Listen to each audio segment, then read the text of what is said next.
Tune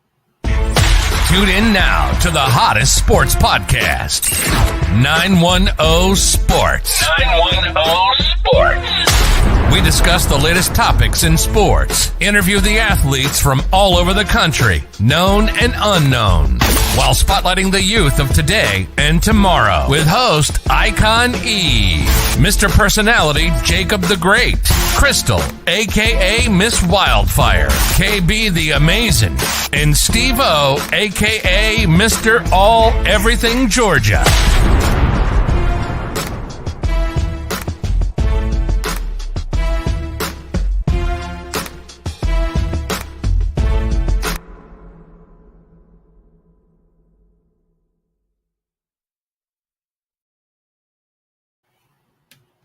What's going on? What's going on? It's your boy Icon E, and we are here on 910 Sports.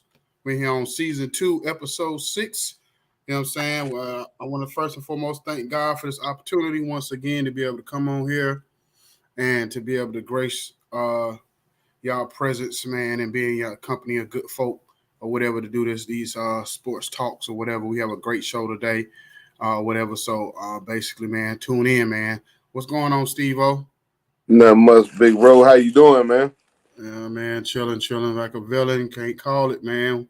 So, man, you know, we had a real good show the other night on our 910 Sports Reloaded show, talking about some stuff, talking about college football, and you know, we about to get into the NFL season. I think with the first preseason Hall of Fame game is what, Thursday this week? Yep, this Thursday got Jacksonville versus Oakland. So you know KB gonna be hyped about that one. But yeah, I wonder if they're gonna play some starters this year though. I don't think I've ever seen a starters play in the Hall of Fame game. But I don't know. Yeah, probably not. Usually, if it just depends on the team. Like I know, like yeah. I mean, like you know, back Bill Belichick and Tom Brady, you know, he would get out there a little bit, but I don't see it or whatever.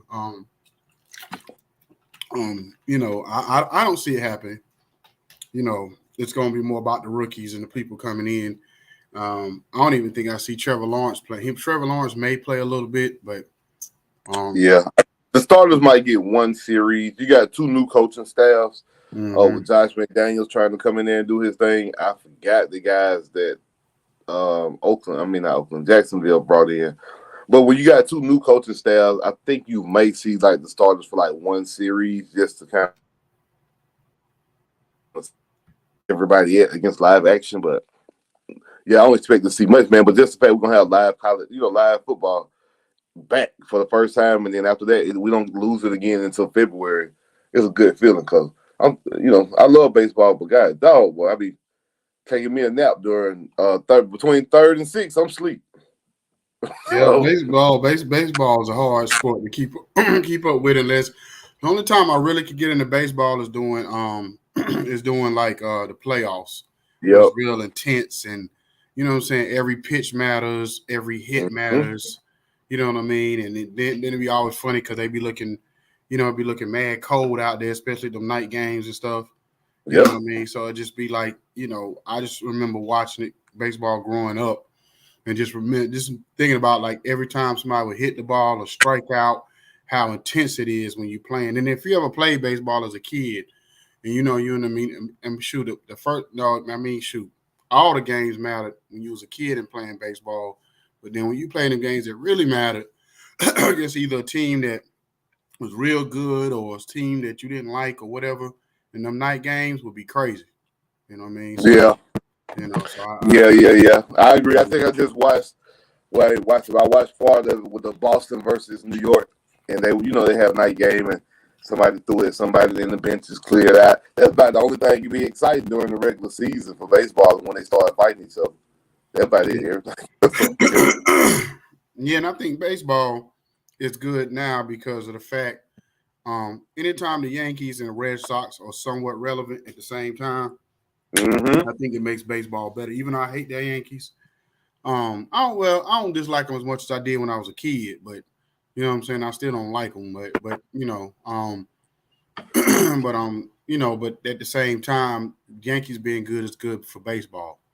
Yeah, yeah. So, and then right now you got the Yankees, you got the Dodgers, you got the Red Sox. So you got the teams that people really matter around the country. You said who else? The Mets. Yeah, the Mets. They're good. That's a good. That's really what baseball really needed, was for the Mets to kind of catch up a little bit and be at least decent. You know what I'm saying? Like for a while, the Mets was terrible. Yeah, man. For a long time, they were terrible. Yeah, you're right about that. And the Cubs is hit and miss every year with them now. So the Cubs is another team that need to get it together. You know what I mean, or whatever. For baseball's sake. But yeah, so I definitely looking forward just to seeing the playoffs and when it get going, or whatever. Starting to watch around that time. Around this time of the season, I try to keep up a little bit so I kind of know what's going on by the time September, October come around. Yeah. I wish KB was on here this morning because I really want to get into this full conversation we was talking about the other day again until he was on here, because I was just like, I know you do. Talking about these Miami Hurricanes. I said I got receipts and everything. So I'm like, man, I want to wait till KB come back on here and talk about that. Okay. I'm like, yeah, they got me effed up over this now. You know, they be talking that bad down on my boys now. Yeah, they done had some bad see, because it can't be funny to be, because KB be always talking about KB want to talk about the wins. Oh, they ain't 110 win. I said I get all that, KB. I understand all that. They haven't won like they're supposed to win, but they still have talent coming out of there. That's my whole thing. Talent still comes out of Miami. They just don't. They haven't put it all together. Well, enough talent. They have enough talent for them to win on a high level like they should be winning. You know what I'm saying? Whether I don't know if it's because of coaching or whatever. But y'all had them sanctions for a long time where y'all couldn't play in the playoffs. Y'all couldn't play in no championship games. Y'all could only have a certain number of scholarships. So it was a lot of external factors that contributed to Miami's demise, but mostly because you didn't have the scholarship numbers. They cut y'all scholarship numbers down. Yeah. And when they do that, you can't go after the kids you want. You know what I mean? Because you scared you don't have enough scholarships to give them at the end of the season. That make it hard to recruit. They don't recruit. They recruit. These kids want to play with each other nowadays. These kids know each other from social media. We were talking about video games, all this with Kyler Murray and these contracts. These kids know each other through other factors that back in the day, if you was a Miami kid, you kind of only knew the kids around the Miami area. You know what I mean? Yeah. Now with camps and travel for 7-on-7s, these kids have the ability to now build a relationship with each other, whereas if the geographical part of it I ain't gonna say it doesn't matter, but it's not as big of a hurdle as it used to be. You know what I mean? So I think Miami, y'all had them sanctions right at the time where the game was changing. So it kind of makes it made it hard for y'all to kind of catch up. And I think KB be giving y'all hell about that. But I think it was only because of them sanctions y'all got put on that y'all fell back like that. Well, yeah, that, and then the fact that it's funny because I was like, man, that's why I was getting on the other day when I said that. Basically, I said Florida is like the little brother in the SEC. I said even LSU will come over to the house and be like, come around and be like, who the little nigga over there? Who the little dude? You know what I'm saying? You know what I'm saying? Like even your old people. I said so. So if you look at the SEC, you really got Alabama, Georgia, LSU, and then in Florida get talked about in that order or whatever. I said, and now with Texas A&M in there, Texas A&M coming over to the house now, like, yeah, we can't ride with little dude. Yeah, he got to stay here. You know what I'm saying? You know what I'm saying? So I was like, so you with Texas A&M in the SEC, y'all ain't really got no chance to really be able to win nothing. You know, y'all might win your little 8, 9, 10 games, but Florida ain't winning no SEC championship no time soon. No, man, I don't see it. Yeah, so I know we're supposed to have NFC East debate. I seen that this morning or last night with Jack. Jack be putting this together that he don't want to show up. You know what I'm saying? Like you know what I'm saying? Like his grand interest, whatever. His grand interest in the morning. Like, bro, you don't bitch your own self on him. You know what I'm saying? Oh man, last night he said, "Yeah, I'm gonna get him here like 10 minutes early." Okay. I just said, "Okay." That's all you said. Well, okay. Yeah, okay. Yeah, do that. What gonna happen? But yeah, So, what else we talk about this morning before we get into that part? Because I know we got our special guest on this, so I don't want to get into the NFC. I was trying to put together. I'm gonna tell you something, man. The NFC is loaded this year. Loaded. The NFC or the AFC? Huh? You said the NFC or AFC? I meant to say the AFC. AFC is loaded this year. AFC is kind of hard to say. Yeah. Who's gonna get in and who's not gonna get out. And you know what I want to do before we get into football with everybody when everybody get on here? I want to talk. I thought about NBA. That's what I thought about too. I thought about how the NBA East was loaded. Eastern Conference. Oh yeah. It was top heavy a little bit, but now, man, I think the East 1 through 6 is gonna be tough next year. Yeah, because if you think, I was thinking about it too. I said if you look at it, you got you got Boston, you got the Nets, Milwaukee. Now I'm just saying if everything hold back where it is. Because I know me and you we'll go back, we'll address it when it needs to be addressed as far as movement and all that. Yeah. But if you look at it from where it's at right now, you got the Boston Celtics, you got the Nets. What's up, man? We were just talking about you, man. So what now?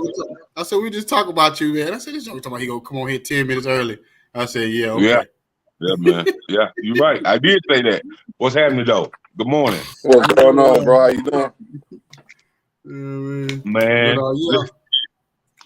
Listen, bro. The boy getting that water in his system. He got that oil in there. He got that oil in there last night. So listen, man. Hey, man. I'm too old to be doing what I be doing, bro. For real, bro. That don't make no sense. That don't make no sense, bro. That don't make no sense, man. I don't know if I've got a second win of life or what, man. But this is getting ridiculous. You need to find new friends. Your friends be good for you. Yeah, you ain't lying. Friends hang around with. You know what I'm saying? They be having you on that oil. You know what I'm saying? Every Saturday now. Hey man, it ain't new friends, man. I can't find new family members. Like that's not genetic. Oh, that's even worse. That's even worse. I already know how that is. That's not genetic, man. Like what? I already know how that is. Yeah, man. Listen, and we from the country. You went on that moonshine, was you? Yeah, man. And we from the country, man. Oh man. Yeah, that moonshine, boy, that put you up under there. If I was on that moonshine, I might not get up this morning. Hey man, I'm surprised I can have a conversation with you, like a logical conversation this morning. Just on that moonshine. You on that moonshine, boy. Good Lord. Man. I was talking about because I ain't want to get into the football conversation till our guests come on this morning. So I was going to talk about a little bit about how for right now, if everything's staying pat the way it is, and we probably know it ain't, but if everything's staying pat the way it is, that NBA East is loaded next year. Loaded. Like, if you look at it, you got Boston, you got Philly, I just don't be sold on the East Coast, the Eastern of the NBA, man. I just don't be sold on them, man, because they just do so many, like, it's not too many NBA East teams that's put together like Giannis them. They like a quiet, settled team that's really put together, bro, like no nonsense.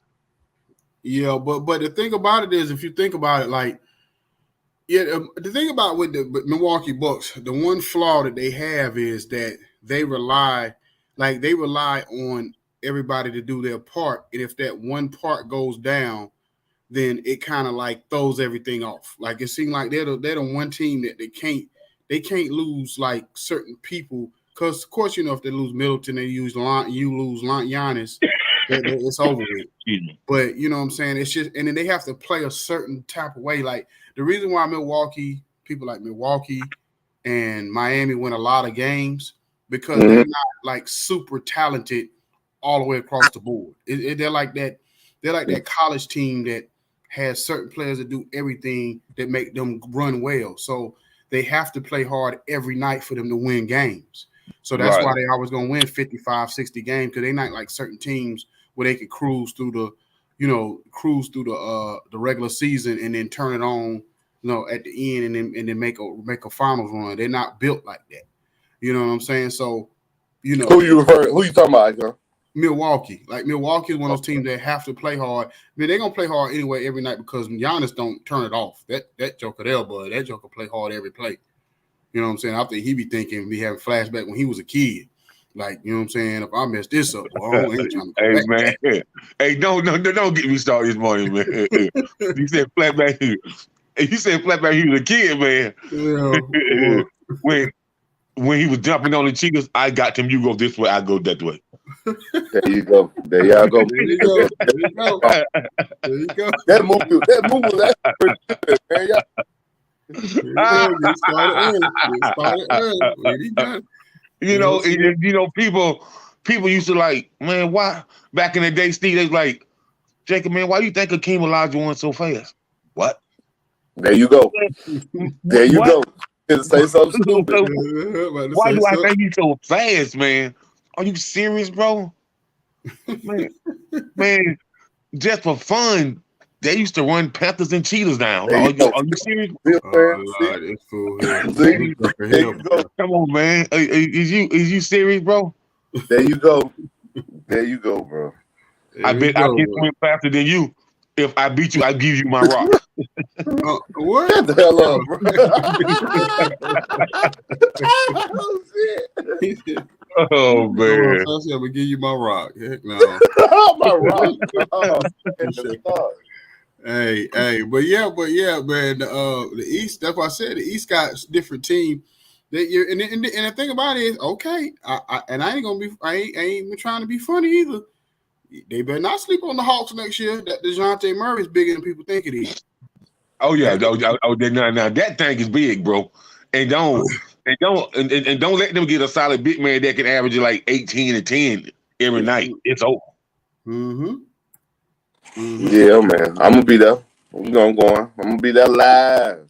Watch the thing about that with that is that the Hawks, if they do decide they because like the trade deadline is gonna probably be huge for y'all. Yeah, I agree. That's what's gonna make a difference in whether or not y'all, how y'all maybe can't go into that second part of the season if y'all make a big move around that time of the year. You know what I'm saying? Did y'all see that about Philadelphia being investigated for tampering because of how they're offering Harden a future deal? So that's why he took this one, and they like that's against the CBA. Oh, you can't negotiate. You can't negotiate a future deal. Okay, I didn't see I didn't see the reason behind it. I seen them talking about it, but I didn't see what was the reason, what was going on as far as like what the whole thing was about. Like they just come up with anything, Steve. I just think they just come up with anything, bro. Think so? Like, yeah, man. It's just like, come on, man. I ain't never heard of it before. Listen, man. I've been watching NBA, man, since I was a little jit and understood the NBA, man, the rules and everything and what was going on with the trades, man, when I got a little older, my teenage years. But some of the stuff they come up with and like one thing about baseball, you don't hear no come up with no nonsense. They wrong for not letting Pete Rose and Barry Bonds in and Clemens and stuff like that. But as far as the stuff they like, baseball ain't gonna too much suspend you for nothing. Like for real, boy. It's gotta be a reason shadow of doubt before them suspend you, bro. Baseball wants you playing baseball, man. Yeah, you got to be PED. That's the only reason they're gonna really suspend you. You can go in there and start the whole fight and the whole ride between two teams. They don't give you one game. But Yeah, now man. you take some type of performance enhancement drug. Oh, your ass Oh yeah. gone. Oh yeah. They don't play that, and they don't care what a doctor say. Really, if a doctor say it's not illegal, it's not illegal. You know, like so. I done heard people say they don't care what doctors say. If they feel like it make you faster and stronger, it's over, bro. A doctor can say it's not illegal because it's a lot of performance drugs that's not illegal. It don't show up as drug use. You know what I mean?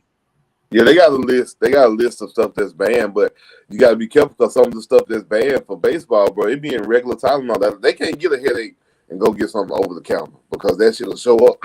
It might show up on one of them tests, so they have to go strictly to the team doctors and strictly go to the doctors that the team approve. Because you take Tylenol, you know what I mean. It might show up, and so baseball, they not really gonna suspend you unless it's something that's strictly on that list. But that list is big and they don't waiver. Like you said, if it's in your system, they don't care. They ain't asking no question about how it got there. They don't want to hear it. So what y'all believe?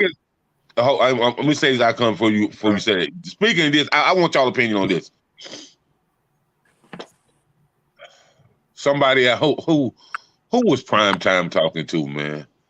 Primetime was talking to somebody that used to be in the Braves office when he was there, and somebody that used to be in the Yankees office when he played, and somebody that used to be in the San Francisco Giants office when he played.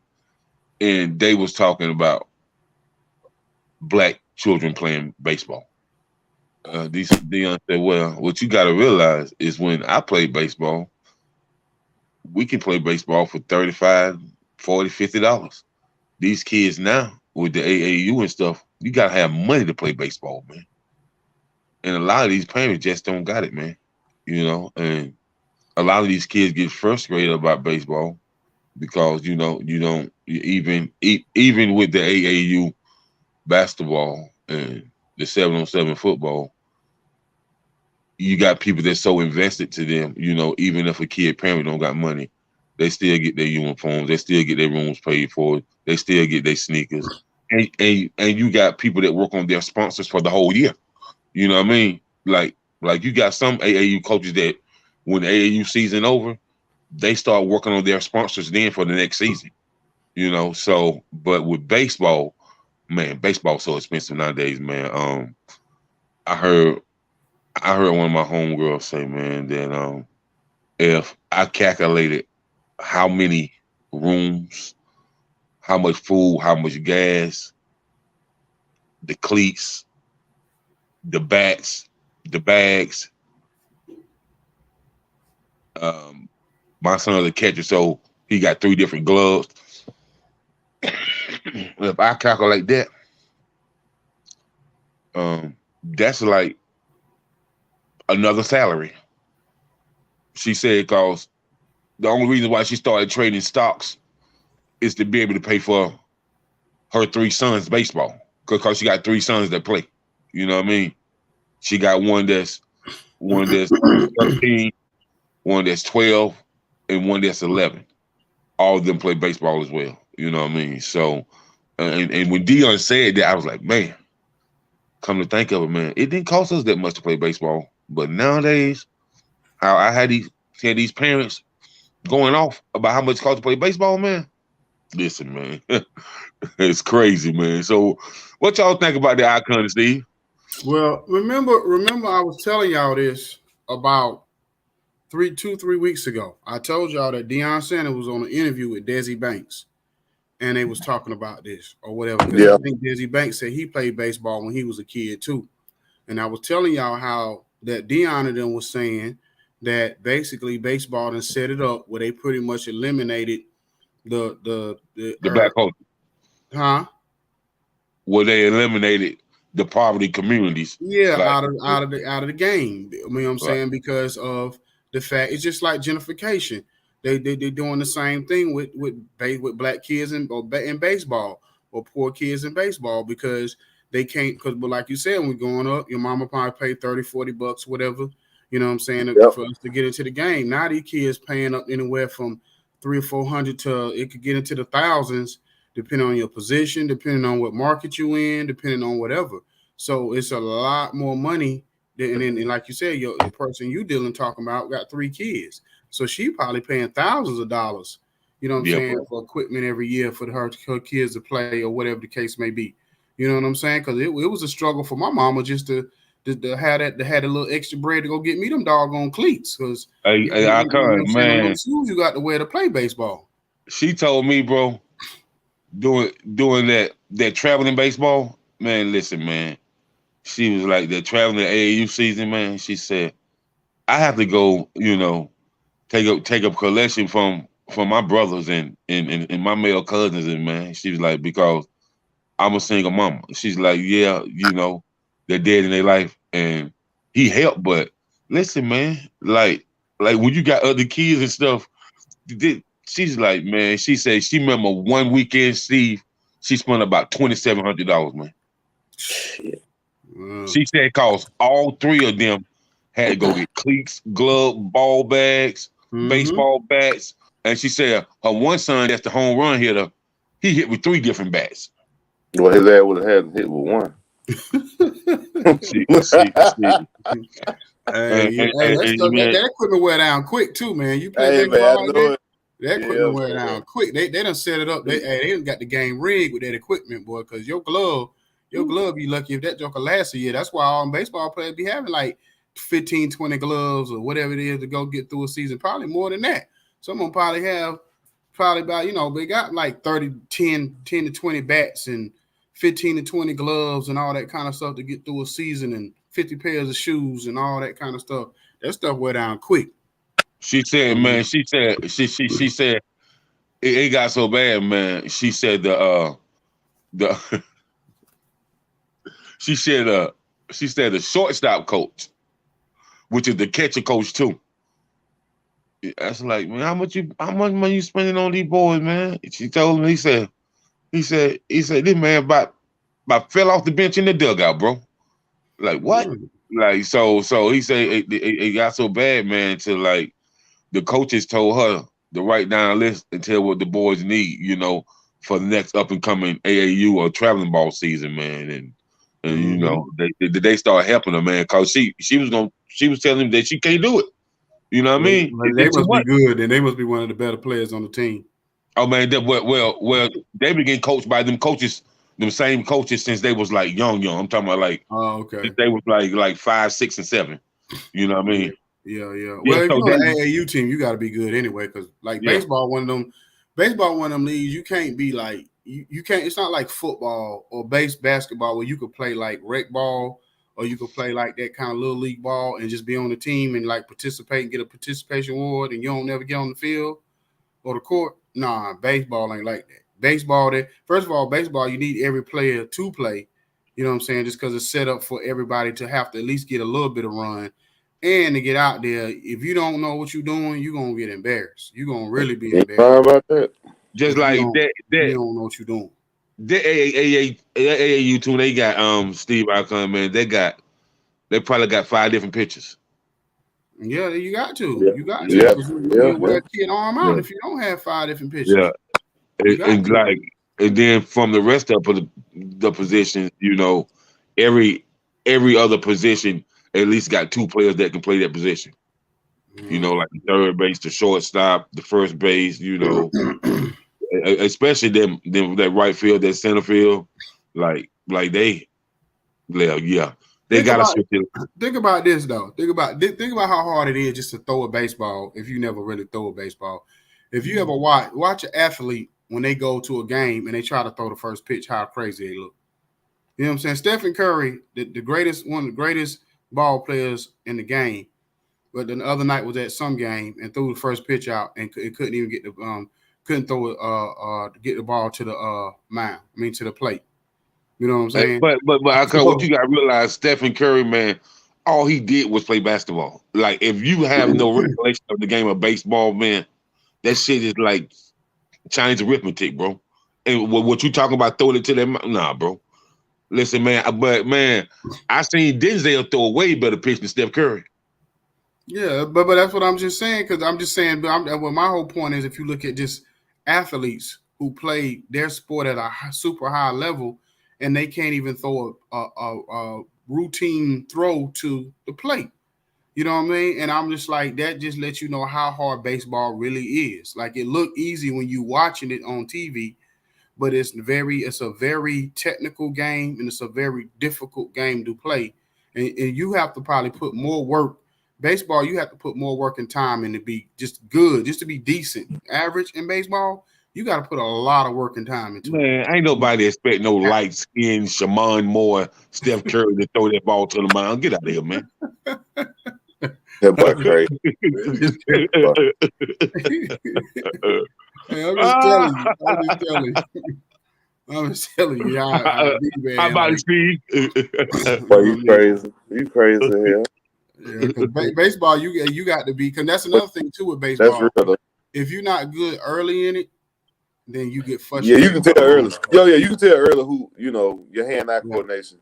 Yeah, You know what I mean? if It's all you're about not good hand-eye. early in it, then you're not going. Because if you're a young kid and you're not good in baseball, like in the first year or two of it, you're gonna quit, because it's a frustrating game if you don't pick it up on it early like everybody else.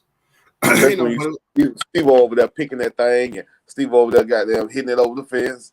Yeah, man, you'll get frustrated because I'm talking Yeah, trash while I play. you're right. But I done seen cats that wasn't good when we started off playing baseball, man. But Yes, now some I'm yeah, stick with. You gotta see, stick with it.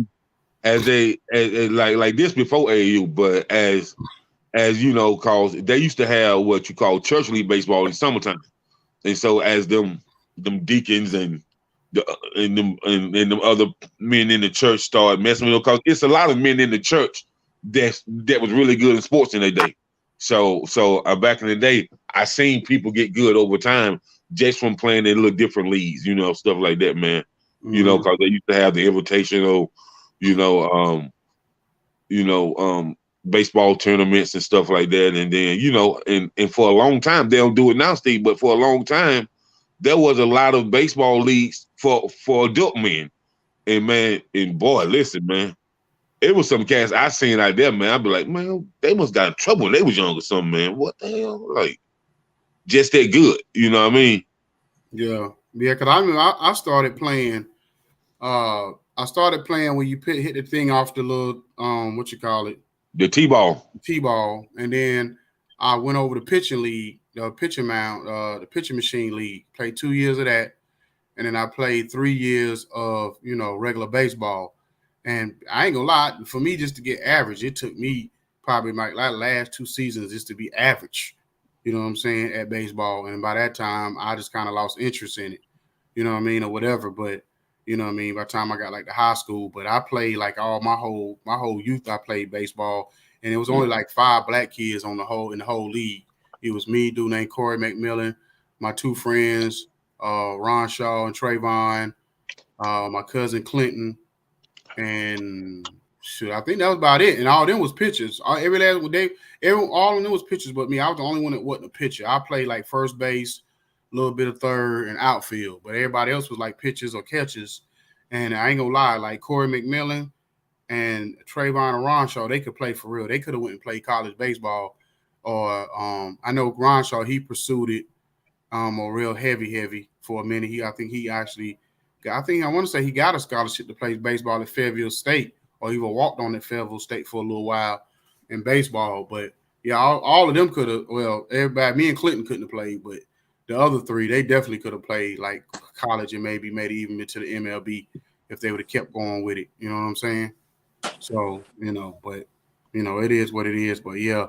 That was crazy, but like I was saying one time, I was like, the thing about with sports is, I didn't never see that racial component when I played baseball. Like everybody, like was very encouraging. All the other white kids was very encouraging towards us. They never look down on us or whatever. We go to their house for pool parties and all that kind of stuff. You know what I'm saying? All that kind of stuff. I'm gonna tell you for a quick story one time.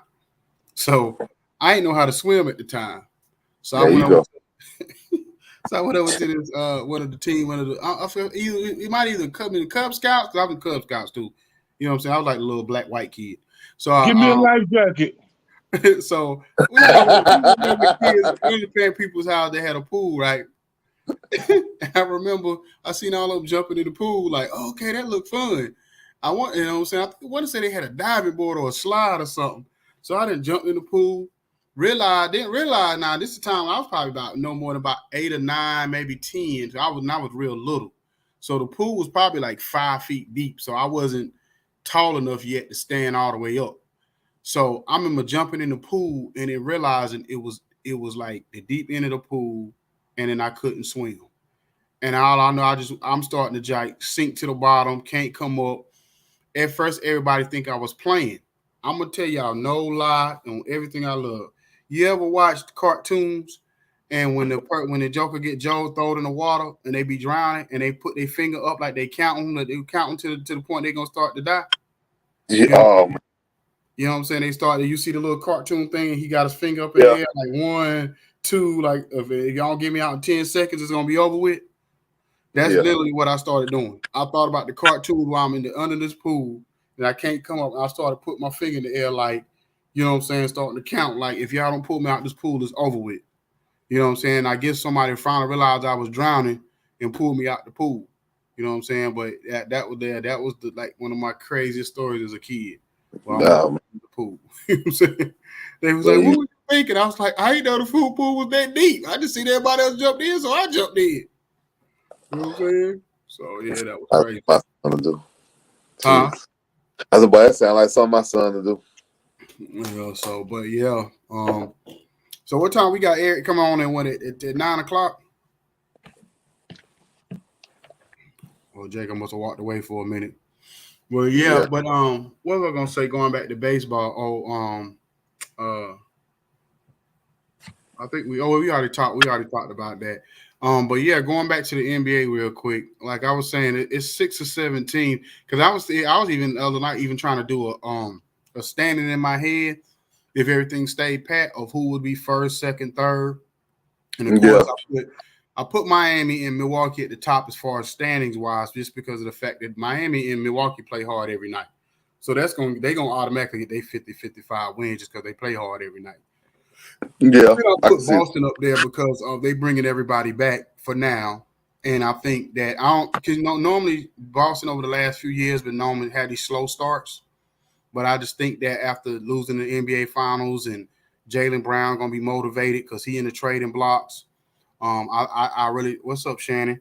I really think they're gonna end up, kind of like coming out the box a little bit faster.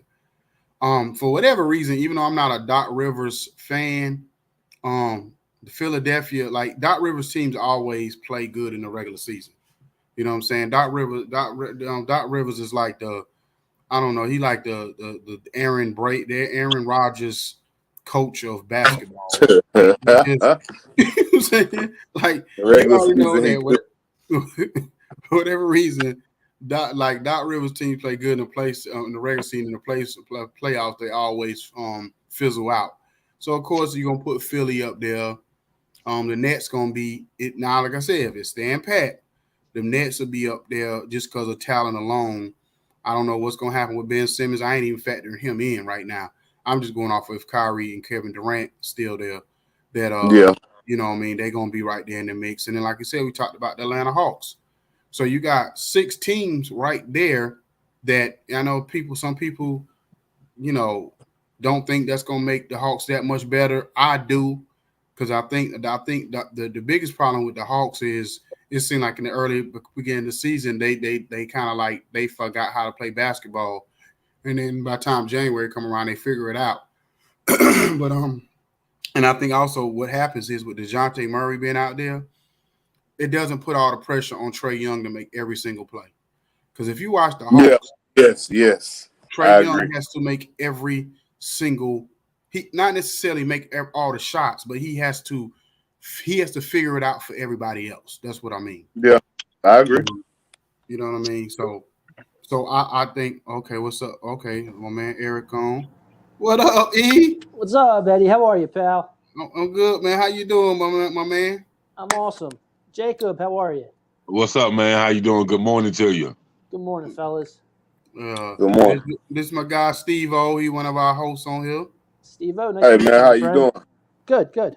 Man, I'm doing pretty good. Yeah, man, I'm so excited to have you on this morning, man. I was telling Jacob, I said he was asking me about you and Chris, and I said, yeah, they'll come on. Well, they're starting our own network. I said it wasn't no ill will because I said the thing about the importance about business is that I communicated them about what I was trying to do.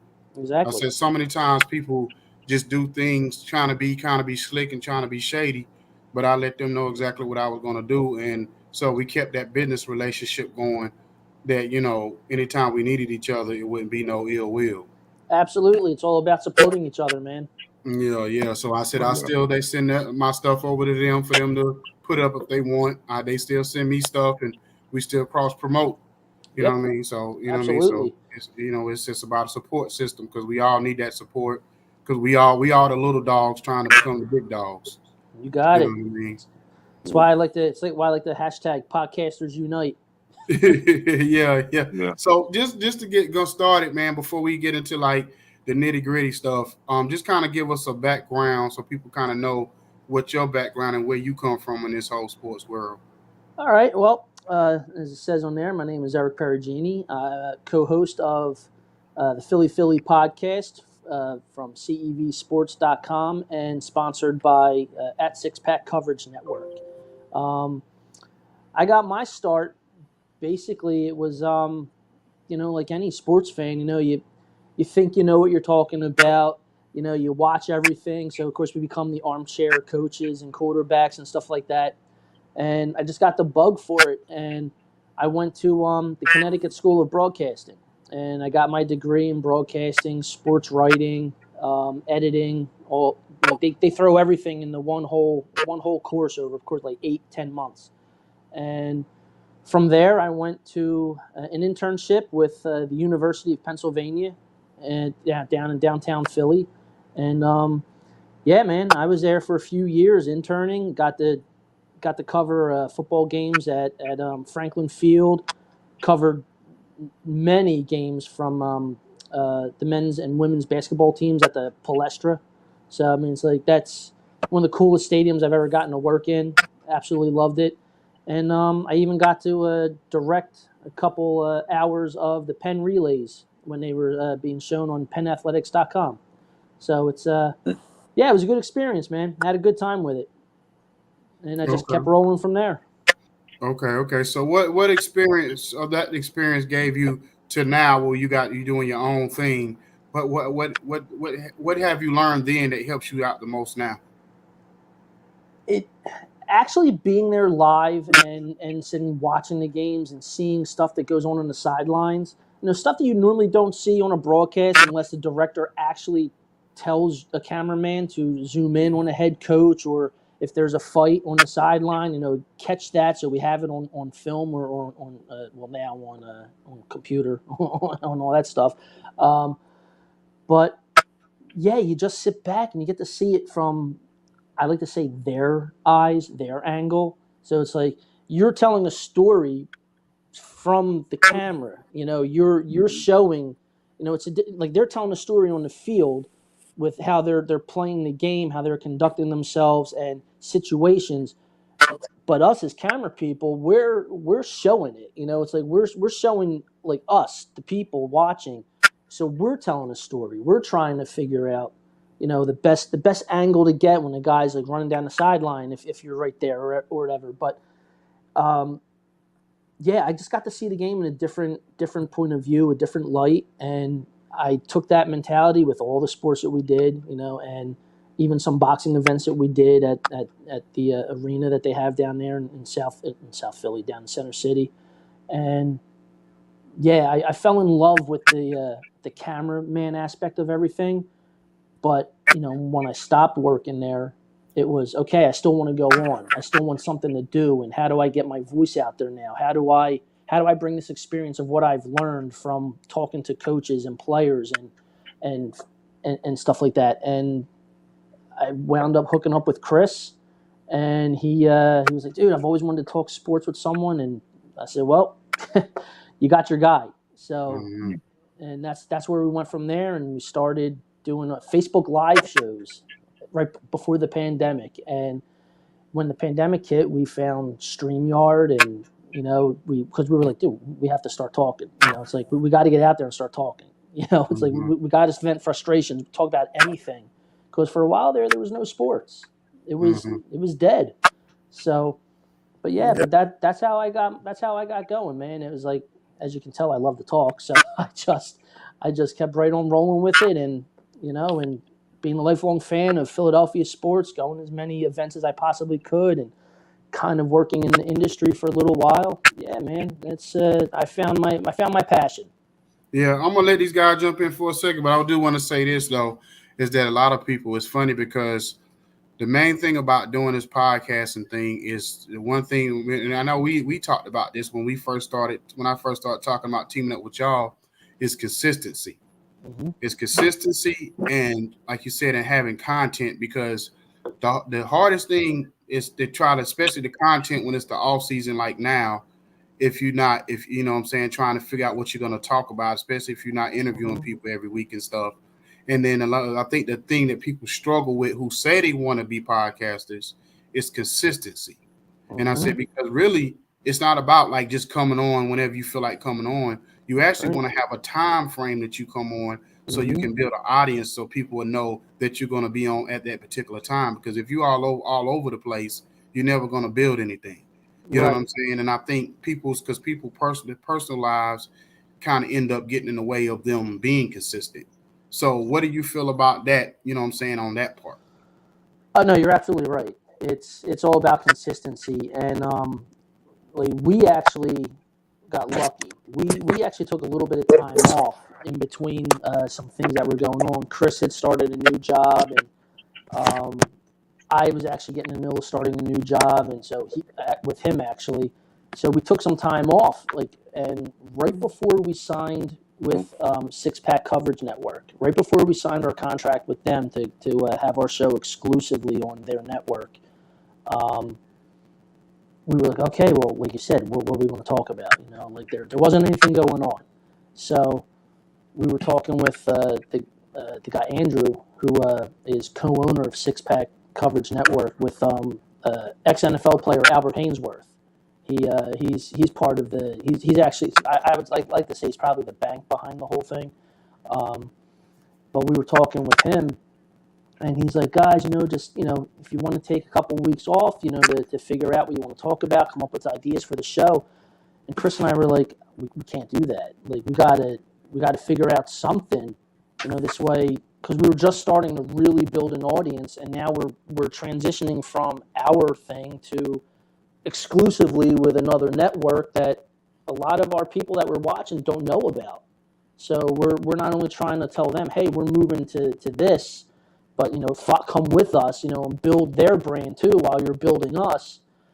And we came up with just I like to call them just like barroom shows, where it's like, because how we do the show is like me and Chris just talk as like two guys sitting in a bar. We'll have beers during the show. We sit there, we drink a little bit, and just BS and start talking about certain stuff. Sometimes it's like life stuff, but you're right. It's all about the consistency. And we were very lucky, man. We got a lot of people that, that they watch us on Facebook. So we posted the links on the well, Chris does all that. He posted the links on the Facebook, came right on over, and so far out of there's a few Philadelphia Eagles shows that are on their network, on their YouTube channel. So far, every time, we could be off for 2 or 3 weeks when something, like you said, life gets in the way. We come back on, and we're the number 1 rated Eagles sports podcast on their network every single time that we go on. I mean, so it's working. I don't know how, and I don't know why, but I'm happy that we got people watching. Yeah. So yeah, that's good. Congratulations on that. Thank you. You know what I'm saying? So y'all got any questions before we get into this NFC East talk? Well, I mean, I think we know what it is. It's NFC East. I mean, in my opinion, it's probably the best division in all of football. Even though the teams have been kind of bad. The rivalry aspect just, to me, just makes it the best in the league. From the rivalry aspect, yeah. Yeah. Oh, definitely not play wise. Absolutely not Okay. by play. I mean, I saw Steve O's face. I was like, oh shit. Yeah, well, Steve O was like the little brother who like to troll and get on our nerves. So you gotta watch Steve O. That's Yeah, fine. It's okay. yeah. If Chris was here, he'd be doing the same thing. Yeah. So, Man. so with you being a Philly fan, I'm gonna ask you this, right? Sure. Now the Philly teams of Donovan McNabb versus the Philly teams of today. I think that the general management when Donovan was there, and versus the general management today, I think it's so different. And to get that, like y'all had a dope strategy. It was very strategic on how y'all drafted players. It was very strategic, you know, how the GMs and the coaches came up with game plans for the off season and what they was gonna do. So do you see the Philadelphia Eagles organization ever getting that back? I actually see a lot of small similarities between McNabb's era of the Eagles to this era. And like you said, like with their draft strategy and the general managers, because I mean, you got to remember, McNabb's era was Joe Banner, and not only was he was amazing with the cap. He knew when it was time to cut players, and he always structured contracts to like when guys hit the age of 30, boom, you're out. You know, he was like 30's the cap. That's the limit for age before I feel that they start declining, and I want them gone. Howie Roseman with this group with this team, I still see him as like a kind of a cap guy. I think he likes to extend guys who he has a soft spot for. Guys like Brandon Graham, Fletcher Cox. I mean, don't get me wrong, I love those guys also. I've been a proponent that at least one of them probably should have been gone this year.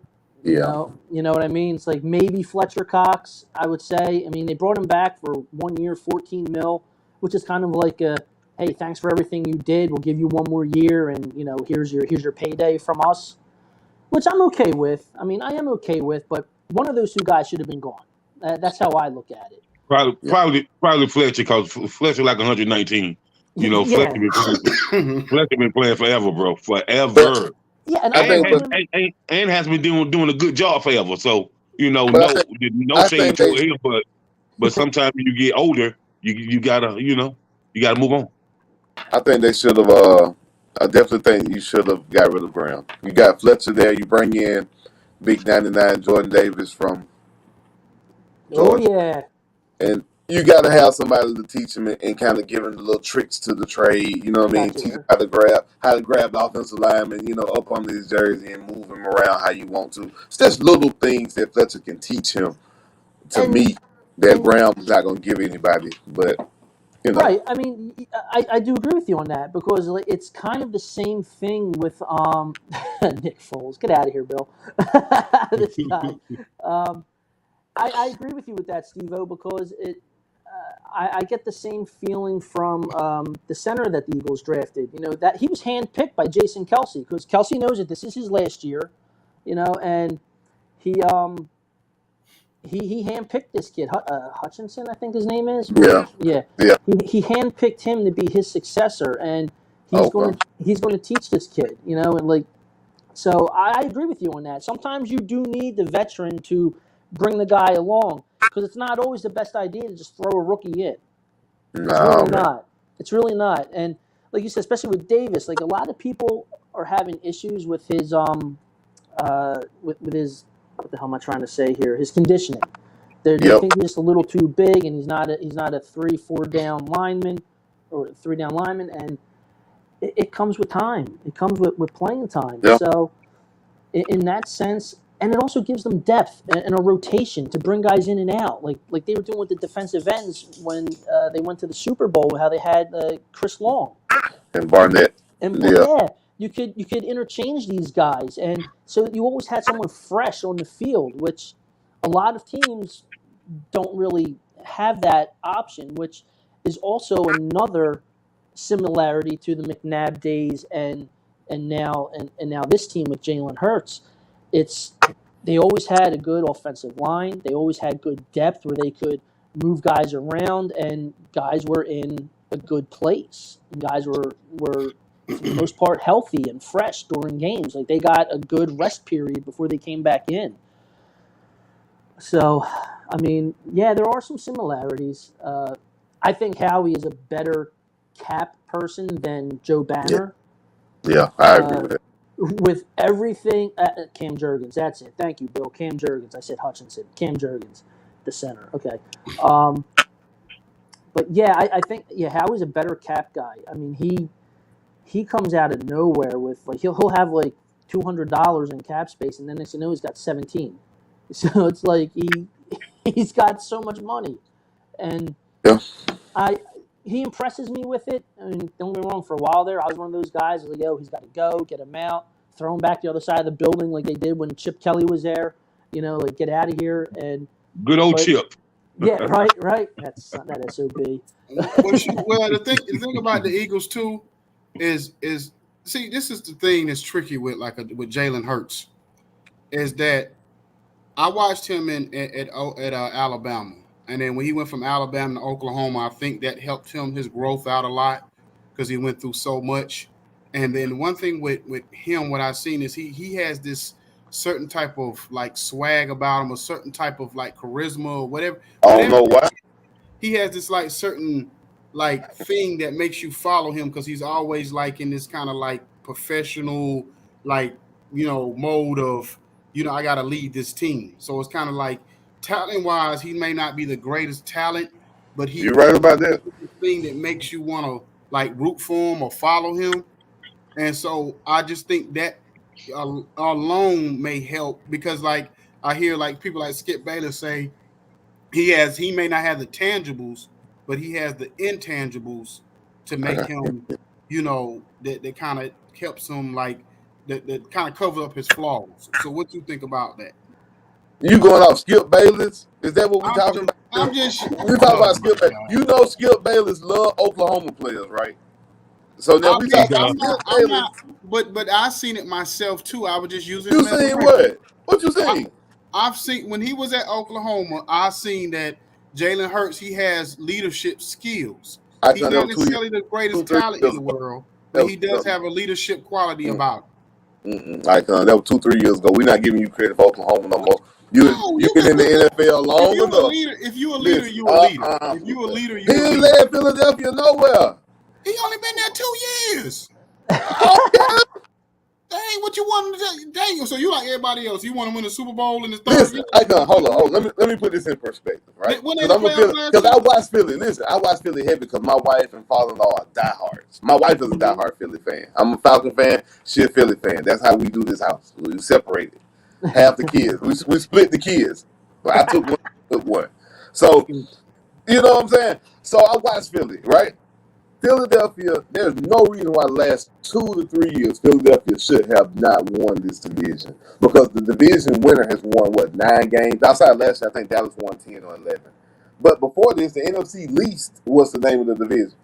Bro, you telling me that they couldn't win their division with the talent that they had on defense, and then Jalen Hurts, all he had to do was just not turn the ball over. The last 2 years he would have won, but Jalen can't throw touchdowns. He's not accurate at all.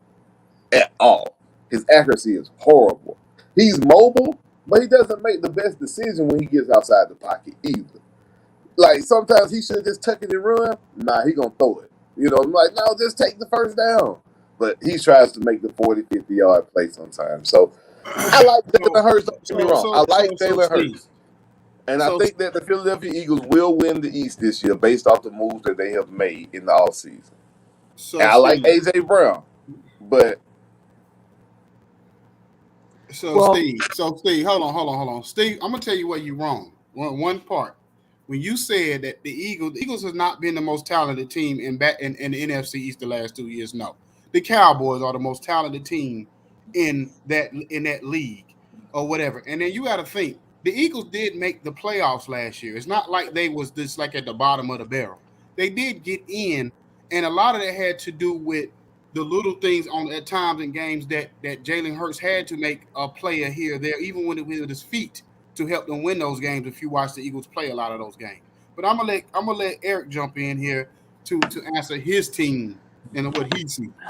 Well, I mean, Steve-O's not wrong with some of the stuff that he's saying. Jalen Hurts is falling, and I'm a huge I'm not that big of a Jalen Hurts fan from an NFL standpoint. Okay, he said, he inaccurate, and he's right. His head is about to explode.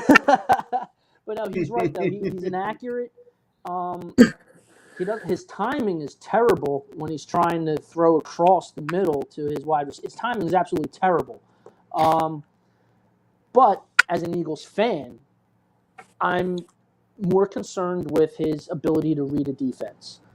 I mean, we all saw when they got embarrassed by Tampa Bay last year. I mean, everyone's had to see the video by now of Todd Bowles talking to his defensive players saying he can't read. He can't read. It's this offseason, it's this preseason that I really want him, because I want him to succeed. He's my quarterback. But I need to see from him an improvement in his development on reading defenses. Because if he can read a defense, even if he's not throwing the ball, it's going to make his legs even more dangerous and see what's going. Extend the play. Extend the play. See some. As soon as he sees a play break down and sees where a defensive player is moving, just point one direction. A.J. Brown, Devontae Smith, just lead them. And I mean, but I do think he has, because I see him a lot here every day. Like we see his highlights, well, his interviews. I look more for the interviews, and I do agree that he does have the mental makeup to be a leader. He says the right things. He does a lot in the community, which doesn't really factor onto the field, but he's doing the right things in my eyes. That I'm at least hopeful that his off-season preparation and workout, and I don't know, maybe his film study, he can teach Kyler Murray a thing or two. Who knows? But I really want to see him take that next step with his development as being able to read a defense, because I know he'll never be a pocket passer. I'm a very big pocket passer guy. I love the guys that just stand up in the pocket, take the hits, and make the throws. But I also know what Jalen Hurts is. He's not that. He'll never be that. Eric, I'm about to call Steve-O out on something. Uh-oh. I just thought about something. I'm gonna tell you how you just contradicted yourself, Steve, and I caught you slipping. This is the same fool who his team is the Atlanta Falcons, right? Mm-hmm. So he gonna tell me the other night how, the Atlanta Falcons may win a few games here because of Marcus Mariota's legs. So Marcus Mariota is basically twin brother to Jalen Hurts. Where they play football. Nah, I won't agree with that. Jalen Hurts is probably better than Marcus Mariota. I won't say that. So if Jalen Hurts is better than Marcus Mariota, how you feel like Marcus Mariota and the Falcons with less talent is going to win more games, or going to win a few more games off of Marcus Mariota when Jalen Hurts, when you just sit here and dog Jalen Hurts out? We're not going to win. He needs to be a plant manager on here.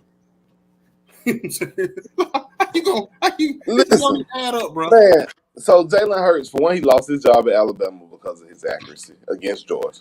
He lost that job at the halftime. So I'm not making this up. The man is just inaccurate. And like he said, his ability to read the defense, when Kirby realized he can read a defense just like Todd Bowles, man oh man, he gonna just put a person beside the wide receiver. He's gonna think he's not open. He can't read the coverage to see where to go with the football. I'm not lying. I ain't making this up, man. Marcus Mariota can read coverage. Now, his arm might not be able to get the ball there, but he can at least read the coverage. Okay, if you say so. But the Falcons gonna win 4 games, man. Leave me alone, man. The Falcons gonna win 4 games. That's just that wishful thinking because you're Atlanta Hawk Falcons fan. That's what that is. We're gonna win 4 games, maybe. Okay. Yeah, y'all better get ready for Bryce Young. Go ahead and open up a locker for him. But so let me ask you this, Eric. being that we talking about the NFC East, and I told him, I said, listen, it's been times, I'm a Washington Commanders fan. And there's been time where I try to get my hopes up, even when we got the Washington who? Oh, repeat that. The Washington what? When I finish. I don't know what the team name again. Say it again. You know what the damn team name is. Let me finish. so anyway, even when I haven't really tried to get too excited since we had RG3 and then we thought he was going to be the savior. And so after that, I just said, you know what? They just my child that I know at some point they're going to get in trouble. So I'm just going to sit back and wait. So hold on, Icon. Hold on. This is what I'm gonna say about RG3. Whenever he was playing ball, when he was hurt, I'm talking about he was hurt, and these doctors said after he finally got off the field, he was already hurt prior to that, man. And so the coach really messed up his career. I don't really think he would have had a bad career. But I'm not saying that. I'm just saying from the hopes that I had, especially the fact you got to think they had Seattle dead to rights in that game. You know what I'm saying? They was up 14-0. They had Seattle on the ropes before he got hurt. But my thing is Carson Wentz coming over, and we know what Carson Wentz was because you had him, so you know exactly what Carson Wentz was when he came in this league, and what his ceiling can be, what his capabilities can be. So if he comes in and even comes close to what he was in his first couple of years at the Eagles, where could you see us being at? You know what I'm saying? Our ceiling. No, man. No. Well, Can he speak, please?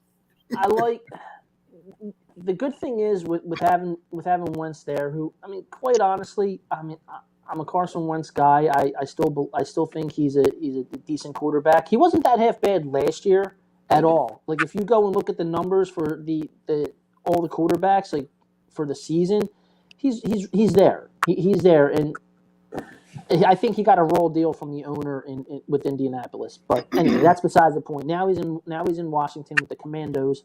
Y'all gonna quit butchering my team's name. Now we're gonna stop this because the Cleveland Guardians is not the best. It's not the most. Yeah, that's pretty bad. That's pretty bad. But you guys have Terry McLaurin. I really like him. He is a hell of a wide receiver. I really like him. And didn't you guys who'd you draft? I'm trying to remember. Was it another wide receiver?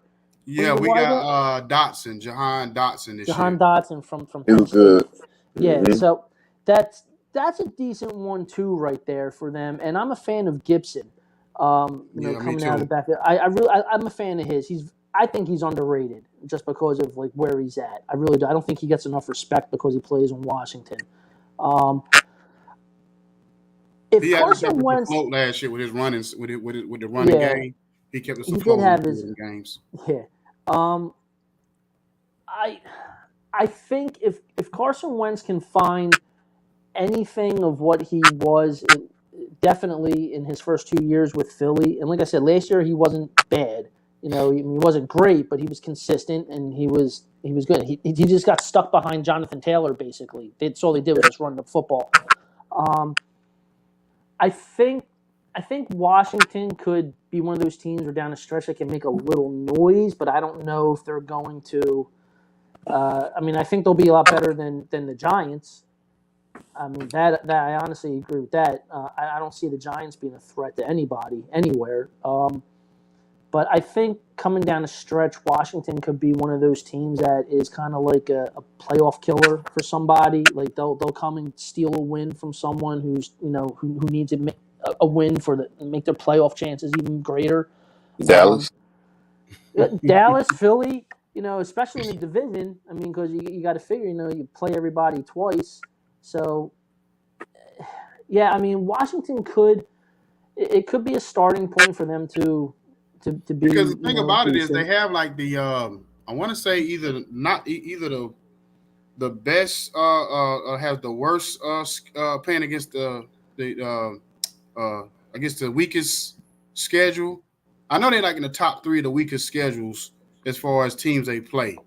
You know what I'm saying? Because they play like the Jets and the Houston Texans and You know what I'm saying? They No, play like you know why I don't really like that kind of idealism though, because you don't know what a team. The NFL is the only game I think you don't really know what a team is going to be from year to year. Like we always have those teams that we assume they're going to be good, but one injury here, one coach send the wrong email, anything can just change the NFL season. what coach So said the wrong email.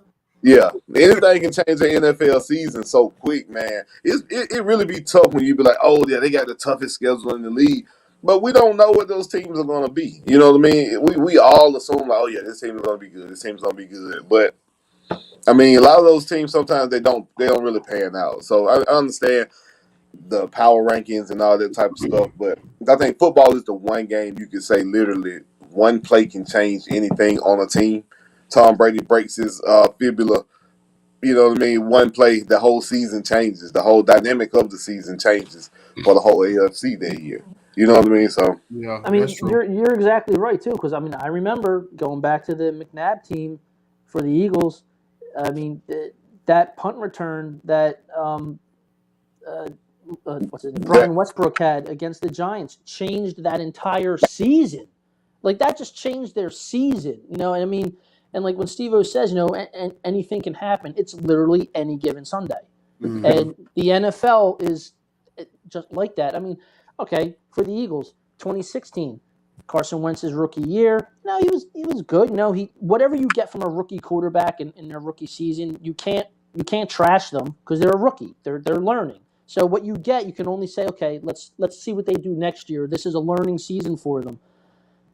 Going into 2017, there was not one person on this God's green earth that said the Philadelphia Eagles were going to the Super Bowl, let alone win the Super Bowl.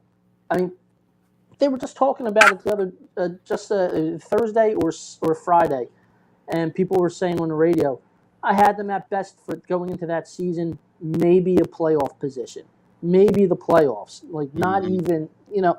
So, I mean, we've seen it before where teams go from worst to first. yeah, You know, and they have like a number one seed, and it happens all the time. So you never know with Washington. You never know what can happen. And I think this year too, like after this season, football is gonna kind of like we're gonna be the talk of we're gonna be the talking point in the off season next season. The reason why I say that is because all the quarterbacks that's projectedly supposed to come out next year is going to fall to one of us because all the AFC teams have pretty much got their quarterback. So all the NFC teams that's slacking, like the Eagles, Washington, Giants, Falcons. Seattle.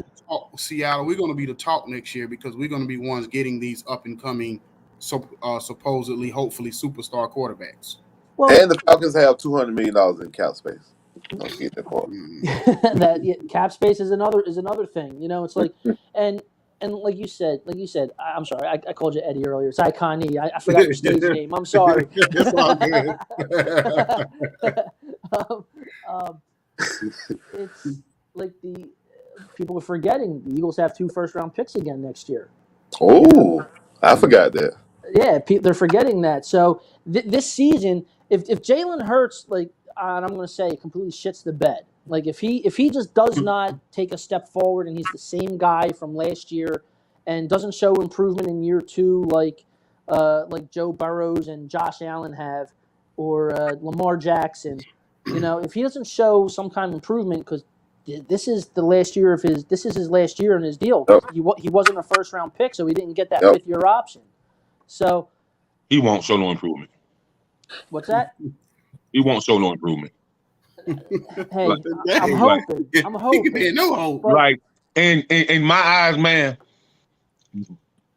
the GM from Philly has got that sauce of Donovan in his system.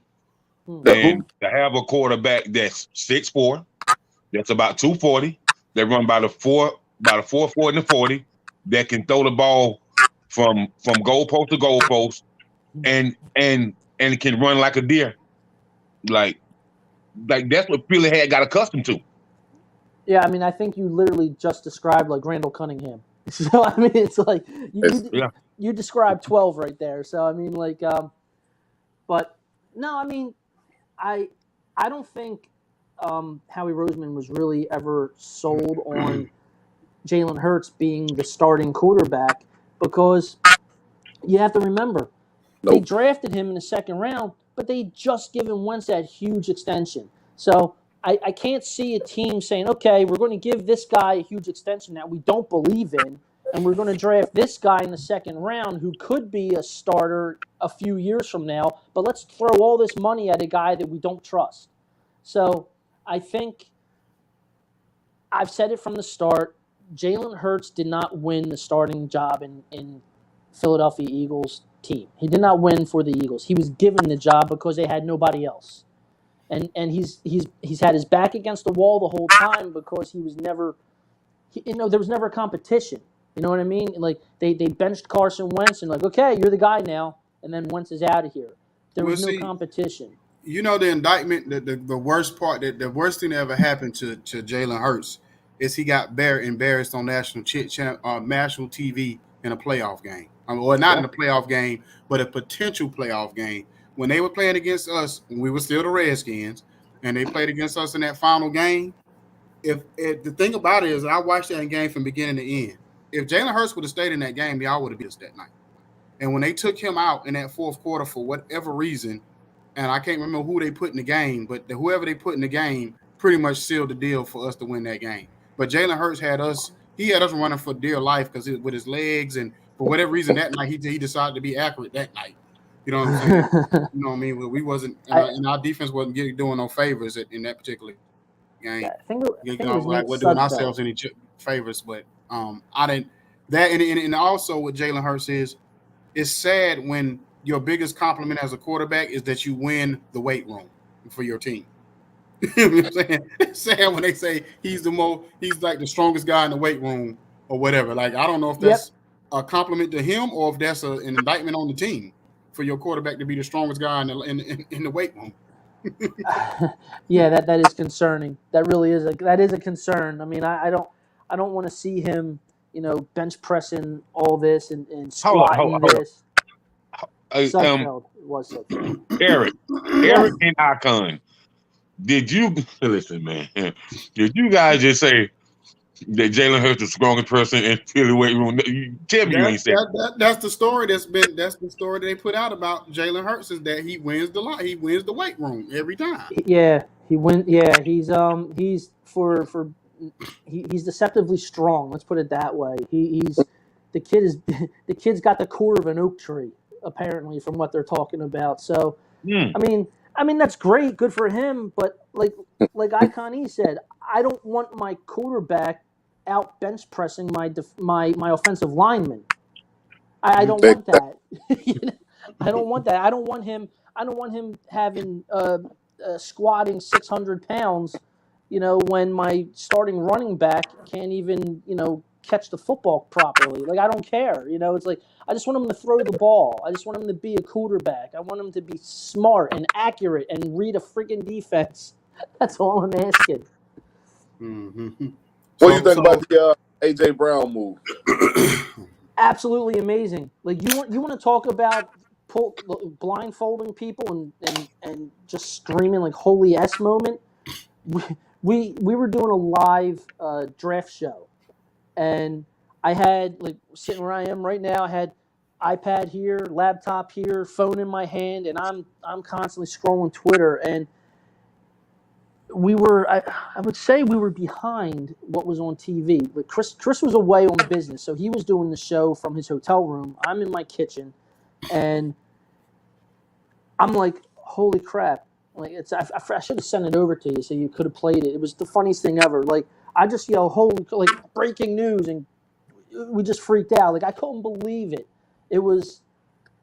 I said, well, they finally got him a weapon, like a major weapon, because up until that point, I was pitching a bitch everywhere, talking to people, because I was looking at what Miami was doing to try and help Tua.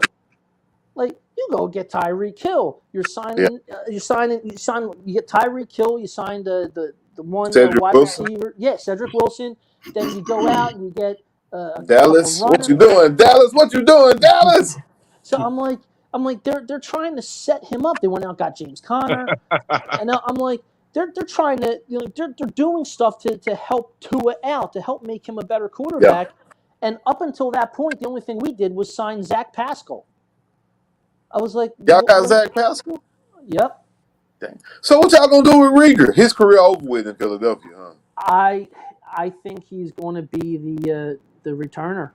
I really do. I think he's going to be relegated to returning. Oh wow, okay. I mean, he's taking a lot of snaps now in camp at returner. Okay. So, I mean, they had to do something. They obviously couldn't draft a wide receiver. You had 2 years in a row where they flopped. You had Justin Jefferson sitting right there in your lap. Oh my God! Please don't remind me. I'll go jump off to Ben Franklin. Oh man, and I don't mean that to be like nasty or nothing, but that's like, every time I think about that, it's like, geez.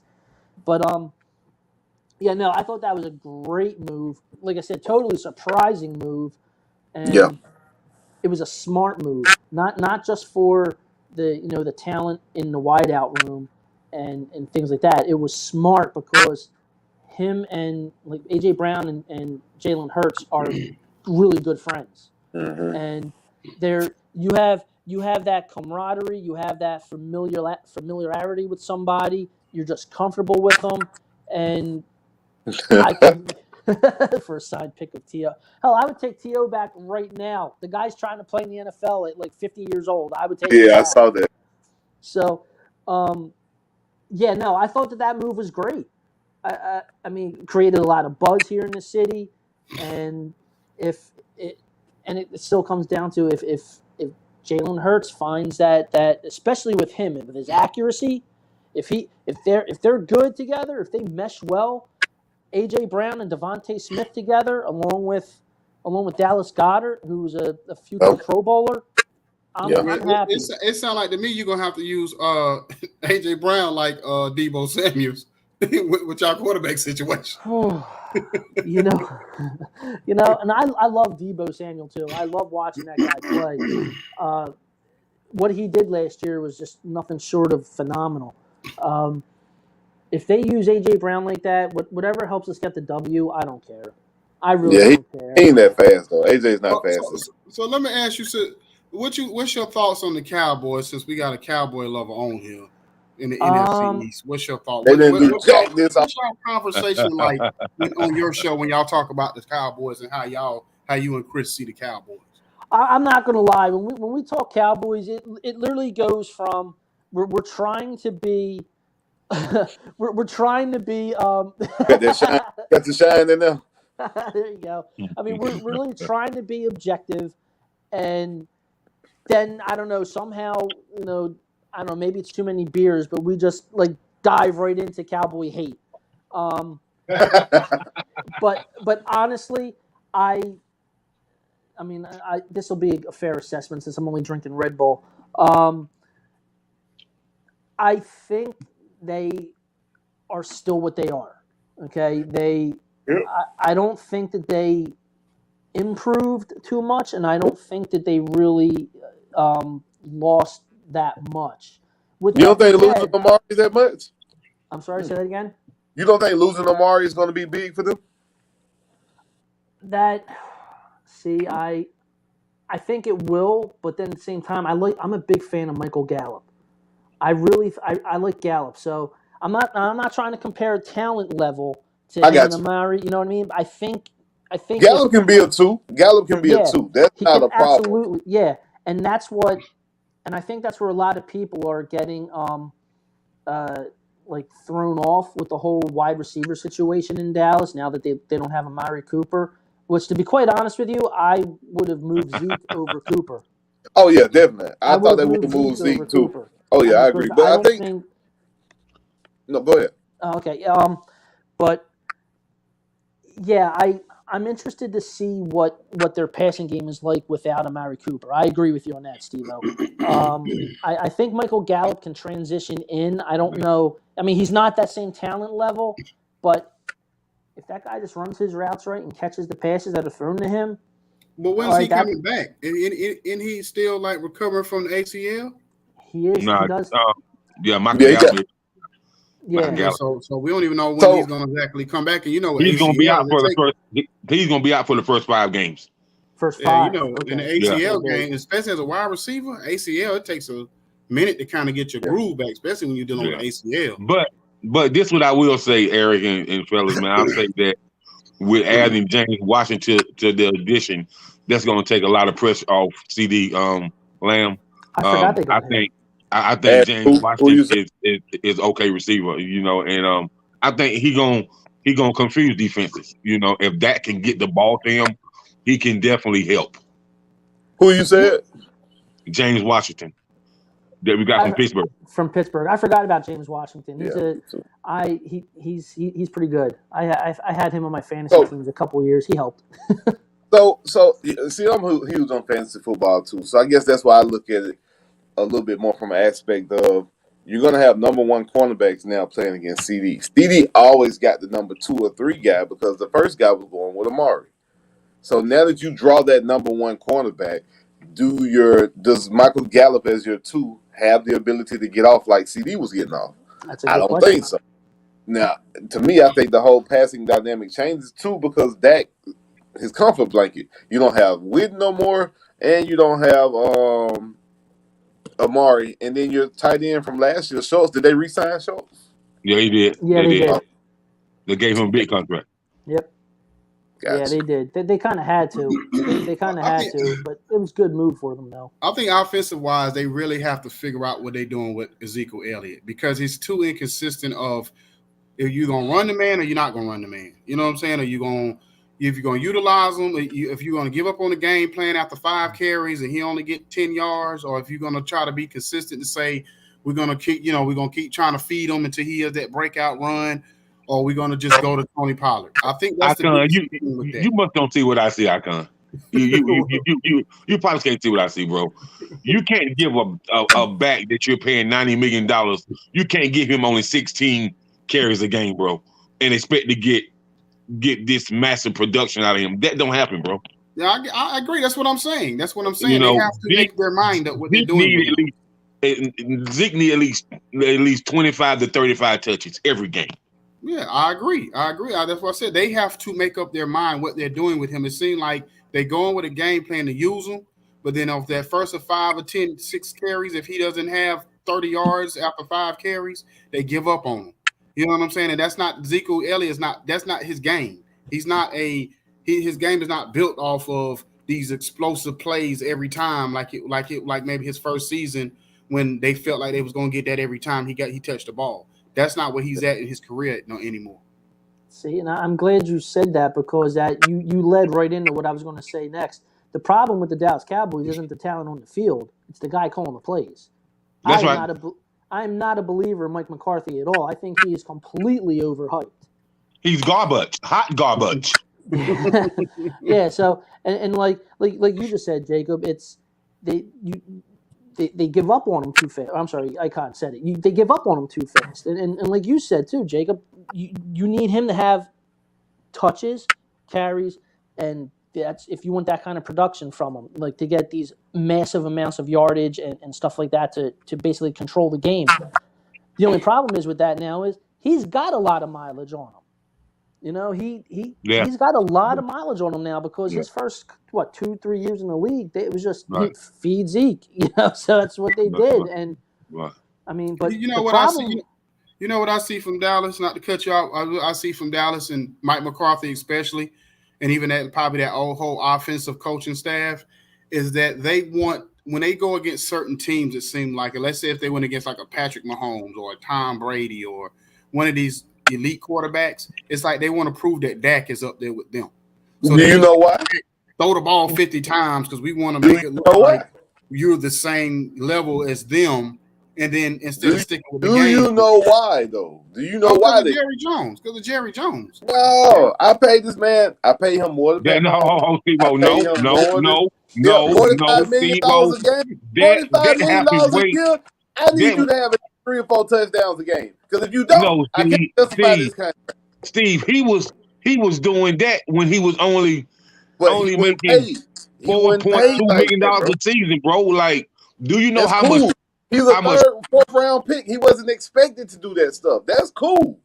But when you pay him $45 million a year, bro, he has to have them type of games on national TV. I can't say because he was a third or fourth round pick, he's not expected. Because do you know how many third or fourth round picks that's not expected?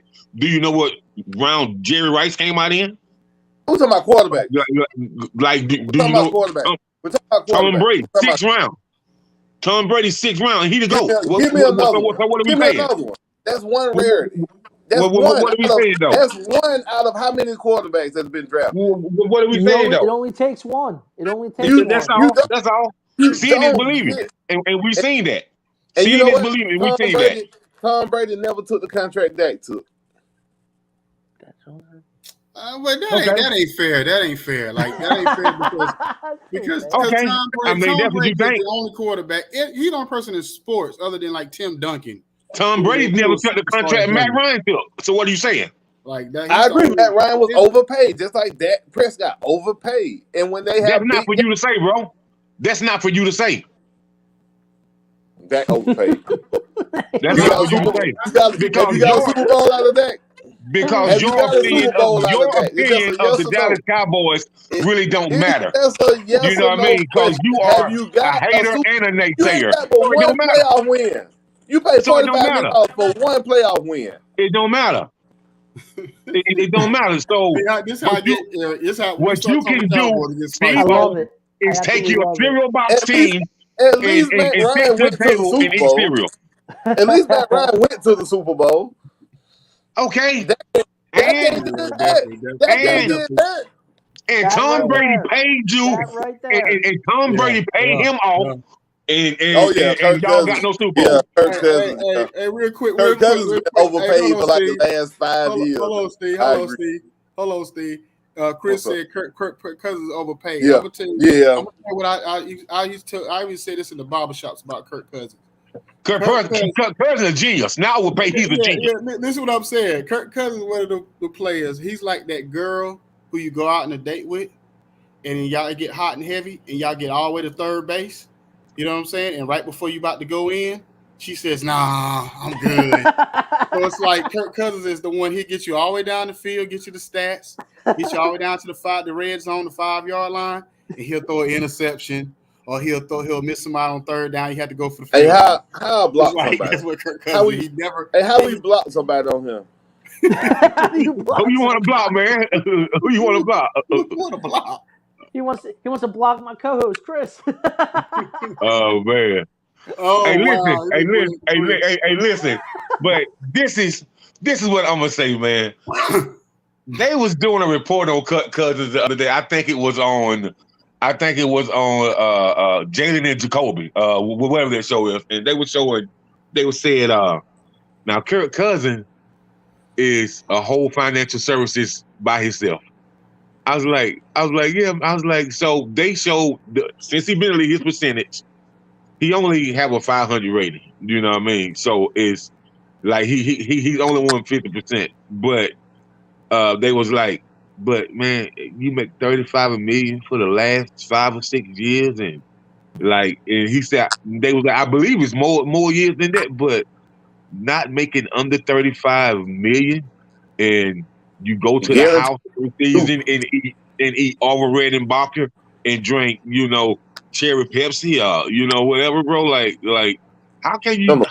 I just don't understand NFL. Like if they want to give somebody some money, they can sponsor both our shows, Eric. Like, bro, I mean, what? Don't say the NFL. That was Dan Snyder in Washington giving him all that money. He was the first player to get a whole guaranteed contract. Actually, he was before Deshaun Watson. I'm not sure how much his was guaranteed fully, but he got a fully guaranteed contract when he went to Minnesota. I believe it was $84 million. It was fully guaranteed. It was like a 3-year contract. Okay. And he's a genius. Dude, he's a genius. He's like Sam Bradford. Bradford. Yeah. Sam Bradford, the first quarterback in history to get paid every single cent from every contract he signed. And the dude was trash. Just call him Oscar the Grouch because he lived in a trash can. I'm telling you. Sam Bradford, man. Like that's just like man, you could have had Elmer Fudd back there quarterbacking, man. Like Sam Bradford, man, get out of here. He was Get- him and He what's was what's he the was quarterback terrible. that got into back in the day that was like the first overall pick. They got into the drug situation. They got hooked on drugs back in the 90s. What's the quarterback name? They done documentaries on him. Chris Carter? No, I said the Quincy quarterback. Carter. The Quincy Carter. quarterback. Because I think he got hooked on like what you call it, painkillers or something. The quarterback, he was like first overall pick back in like the late 80s, early 90s. They've done documentaries on him and everything. Like he was supposed to be the next great quarterback. What's his name? The only guy that I can think of that was like an epic failure would be Ryan Leaf. Jamarcus Russell. Ryan Leaf. That's what I'm talking about. Ryan Leaf. Poor Jamarcus. Because Ryan Leaf got drafted. He got drafted number one by the Chargers. I said poor Jamarcus because I mean that guy had no shot in the NFL. He was one of those guys that amazing college quarterback, but just did not belong in the NFL. It's like, but Eric, he did take about a good $82 million from the NFL. Yes, he did. Because he got a guaranteed contract too. And rightfully so. He was the number one pick. He deserved it. His resume from college got him paid. But the saddest story, laugh. What'd you say, Icon? Yeah, that's why I said poor Jamarcus, because it's like, his stature in college got him. Yeah, but the sad story is Vince Young. Vince Young was the one that kind of got blackballed out of the NFL for no reason. Oh, Mr. Dream Team, don't even start. Not really, man. He played a good 8-9 seasons. He's on a team now too. He's isn't he in Seattle as a backup? I think he's in Vince the NFL Young still. Vince Young. Still in the NFL? I think he's still in the league. No, he's been out of the league. He's been out of the league. No, I think you thinking about the boy from the Jets. What's his name? What? No, he thinking about old guy with the Jets. I seen him do an interview. I seen him do an interview a couple of years ago, and he basically ruined his career. The coach, what's the name? The last coach he had, ruined his career. Fisher. Basically, he blackballed him around the league, but they wouldn't touch Vince Young. But blackballing for what reason though? For what? Like what the situation? The coach out there in Tennessee, he was with Steve Fisher. Not Steve No, Fisher. but I'm saying what was the situation and why he got blackballed? Steve Fisher. Jeff Am I saying his last name right? Jeff Fisher. Jeff Fisher. Jeff. The coach out there. Yeah. Jeff Fisher. Yeah. So what I'm asking you. Ever since then, he was talking about how the issues he had with him. But what happened though? As far as why was he blackballed? Like what was the situation? I don't know that one. You got me on that one. I know who Jeff Fisher is. I know who he's talking about, but I don't know about the blackball situation. You got to repeat that because I don't know if I'm buffering on this end. I said, what was the situation and why did Vince Young get blackballed? I don't really know whatever dynamic they had, whatever the relationship that him and Jeff Fisher had went sour. And Jeff Fisher, I guess he's one of those type of coaches that holds grudges and whatever, but it wasn't really. I'll have to watch the interview again. But it's some. But I do know this though. Off the field.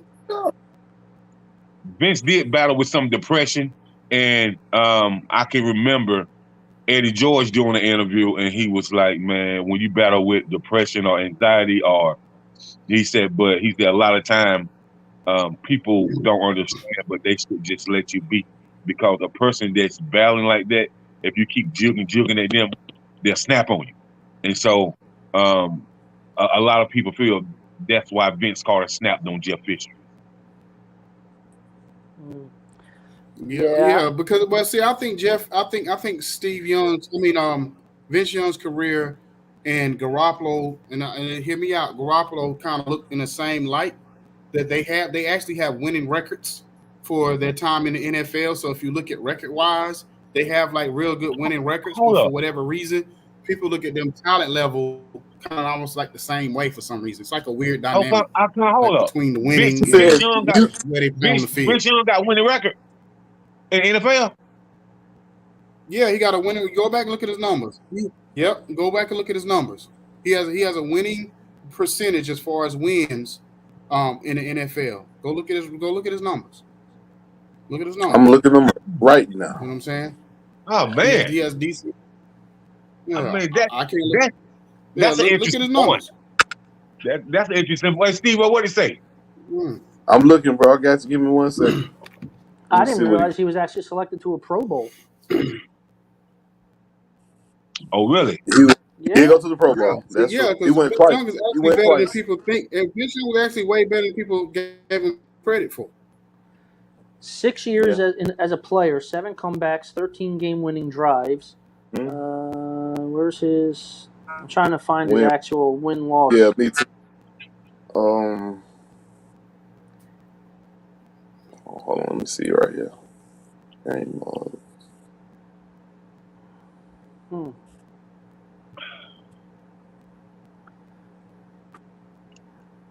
Give me the total.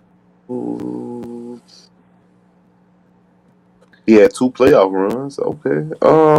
So total he went 34-26 his whole career. Played 60 games. Played 60 games. Went 34-26. Okay. Told you he had a winner. He actually wasn't as bad as people try to make him out to be. I mean, you know what I'm saying? He was selected to a Pro Bowl. I just think he went to the Pro Bowl. And he was only he was still in his late 20s when he got put out the league. He was still in his early 20s, late 20s. Hey, man, and the NFL always doing somebody wrong. Just like the NFL, I feel like they did Todd Gurley wrong. I don't care what nobody say. Yeah, Todd Gurley had some injuries, man. But listen, man, they did Todd Gurley dirty. Come on. And you got arthritis in your knee at 18, 19 years old. Ain't too much the NFL can do about that. Yeah, man, but at the same time, man, a lot of people come back from injuries, bro. Like they don't. No, that's not an injury. No, that's like hereditary. Like it's not an injury. Like his knees were deteriorating. That's not an injury. He had something that's hereditarily wrong. Something his mama gave him that's wrong with his knees. There's nothing that nobody can fix. You can't send him to Dr. Andrews. That don't work. That's not what I'm talking about. I'm talking about when he came back from the surgery, bro. And then they cut him short after he came back from the surgery. He's going to keep having to have surgeries. He was never going to be right. His knee is deteriorating. I'm telling you. I knew him from UGA. He had that problem at UGA. He has a hereditary problem where his cartilage in his knee is not enough. And as he gets more surgeries and has more contact, it keeps getting smaller. They can only stretch it out so much. Isn't that the same thing that Jay Ajayi had? I was going to say another running back had it. Yep. Okay. See, there's nothing you can do about that part, bro. I just wanted to see because I seen a lot of players come back from injuries, the injury that he had, so I didn't know that he had all that. So I'm glad you cleared that up. So that's good to know. But I can say, man, when he was healthy at his height, he was something to be reckoned with, man. He was a beast. Yeah, that's kind of fun. That's kind of funny. Like Zach Randolph played his whole career without was it Zach Randolph with no ACLs? Yeah. Or something. You know what I'm saying? That's the craziest thing I heard. Zach Randolph. Zach Randolph. He played the NBA with no ACLs. You know what I'm saying? And that's why he jumped. You never jump. You don't have no ACLs. Yeah, he ain't never jumped. Yeah, but I'm just saying for him to have a 15-year career, because he played about 15 years. You know what I'm saying? To be able to play and at a high level. He was the best player on the team between him and Marc Gasol at that time. And he averaged about 20 and 10. But he like when he was playing, bro, Zach Randolph might have 20, 10, and 9. You know what I mean? That's that old man ball. Yeah. But see, Eric, what you want to call it's effective. We got this rare appearance of Eric. What's that, buddy? What's your? I don't want to ruin it for you, but because I know y'all gonna talk about it on your own show. But what are y'all's? What are your? You see like the horses for this year coming in like at the end. And you don't have to give your Super Bowl picks because I wonder you probably want to say that for your own show. But who you feel like the big horse is going to be? Tell you the truth, I never really talk about that because I'm never every time I give a prediction or who I think is going to do what, I literally for the Eagles. Frank Gore. he got traded. What? I'm not Chris. I know you're watching and you're commenting. Was he traded or signed and then got traded? I think Frank Gore was technically a Philadelphia Eagle for like 5 seconds. Stop. Yeah, I 5 never knew that. seconds. Yeah. He was an damn. Eagle. He was an Eagle for like 5 seconds, but it's like, nah, that's too rough of a town for me. I ain't playing there. So, but Coming from Miami, I can understand. yeah, I don't remember if it was part of a trade or if he was signed and then traded. I forget. But yeah, he was technically an Eagle for like I think in like a total of 5 minutes. Like Carmelo Anthony with the Hawks. Pretty much. But anyway, what you were saying, Icon. I think it's gonna be your usual suspects that are going to be in it. I really do. Like Tampa's going to be in there. Yeah, that's right. He was signed, and then like, nah, bro, I'm out. That's right. That's when they signed DeMarco. DeMarco Murray. That was such a disaster. I think y'all did that just to take that man from Dallas, man. Y'all didn't want him. That was just Chip Kelly. That was just Chip Kelly that we read. Anyway, yeah. Well, in the NFC, I'm not counting out Green Bay, even though they lost Devontae Adams. I'm not counting them out because like Aaron Rodgers is going to Aaron Rodgers. You know. I don't know, man. I don't know about that because you know John Wick Jr. I don't know if he Who you call John Wick Jr.? Aaron Rodgers.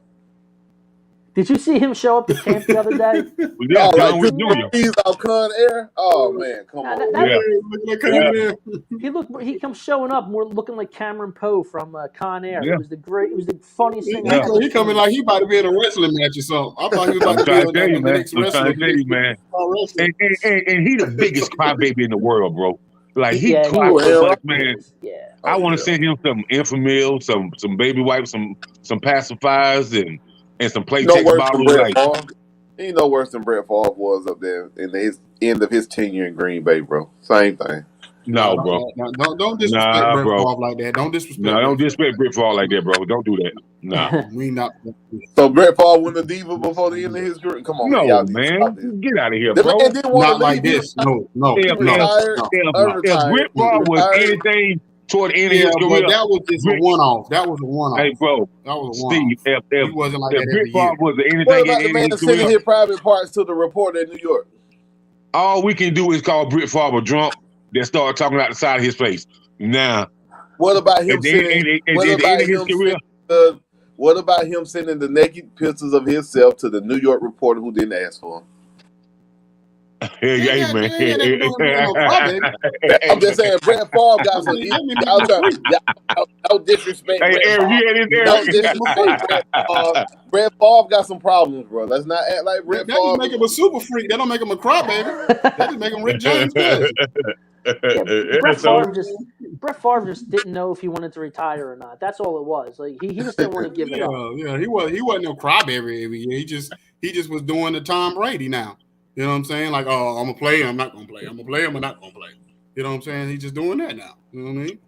But I do though. I think I do. As much as Rodgers is a crybaby, I agree with that. I don't count them out because of Aaron Rodgers. He'll find a way to get the ball to his receivers, whether they catch it or not. That's a different story. But he's got not quality. He's got good wide receivers there. Not on purpose.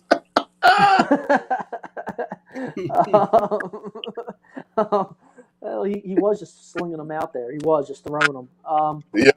But no, I do. I put Green Bay in the mix. I put Tampa Bay in the mix. I know you guys are going to laugh at me. Well, two of you maybe, but because of the NFC East, I don't count out Dallas. I don't count out the Eagles. Yeah. Someone's got to win a division, and there hasn't been a back-to-back winner since like 2008, 2009. Yeah. Something like that. So, I mean, our division is a dart shoot. You know, just throw them at the, just try and hit the bullseye and throw. Well, I'm going to tell you what our problem is. Since you say the Cowboys, listen, man, when Charlotte and Steven, the Rams, yeah. Yes, like Jerry Jones just need to just sit down and just smoke a pipe and just read the newspaper, watch 60 Minutes, Oh man, and man, like Jerry wanted the that's the ball. only problem. Jerry Rice gonna die. He gonna die in the owner's box. Like, cause they What's was going on on an with Jerry interview Jones? with some big sports show on satellite radio, and he told Steven and Charlotte, man, this is my team. Yeah. Y'all don't have to have nothing to do with it. He told his kids that on a big sports radio show on satellite radio. I said, this dude is ornery, man. He ornery, old, and just like talk to his kids like they trash, boy. Like he just went off on them, bro. Cause they was like, well, we wait for Dad to step down, cause we feel like we see it on a different type of tunnel vision, and we feel like we can do some things to change the narrative. Or what they said that for? But see, When they say do some you change gotta, to change the narrative, man. Jacob, you gotta realize, you know how old people is, and he one of them old people. I don't give a damn who all this money and who I am. I'll talk to my kids however I want to talk to them. Everybody got that grandma or that old uncle or that granddaddy who y'all somewhere in public and you say or do something wrong, he'll cuss you out right there in that restaurant or that grocery store. Everybody got that one person in the family that don't care. And that's what Jerry Jones, he that one person. I don't care who see it. I talk to my kid how I want to talk to him. You know what I'm saying? That's how he is. You know what I'm saying? Yeah, man. Yeah, so my grandbaby watching. Yeah, so but anyway, man, Eric, I appreciate you coming on this morning, man. I actually got excited about this morning. Just having you or Chris come on this morning and grace us with your presence, because we know one thing. I know how y'all diehard Philly fans, y'all big sports fans, people, man, is I need always to a talk good to thing, Chris man. fella. So This Christopher fella got to talk. Hey, I thought, can when he hit me we with ask this Eric last one more night, I thing was though? like, oh shoot, I got excited about this morning. So Eric, you represent all Philly teams, right? We will talk all sports. Technically, when we're on our show, we try and keep it to the Eagles because we're contracted to be the official podcast for them. For that Six Pack Coverage Network. But we do talk other stuff, like when it's like really slow. Okay, so real briefly, man. Sixers, the Phillies, and the Flyers. What's your take? Flyers are hot garbage. The Phillies are the Phillies Third place at best. The Phillies will probably make the playoffs though. That's the funny thing. Where? I think the Phillies might sneak in. I really do. They might sneak in only because of with their two starting pitchers with Nola and Wheeler. They may sneak in. So they go Braves and Mets. That's what you're saying.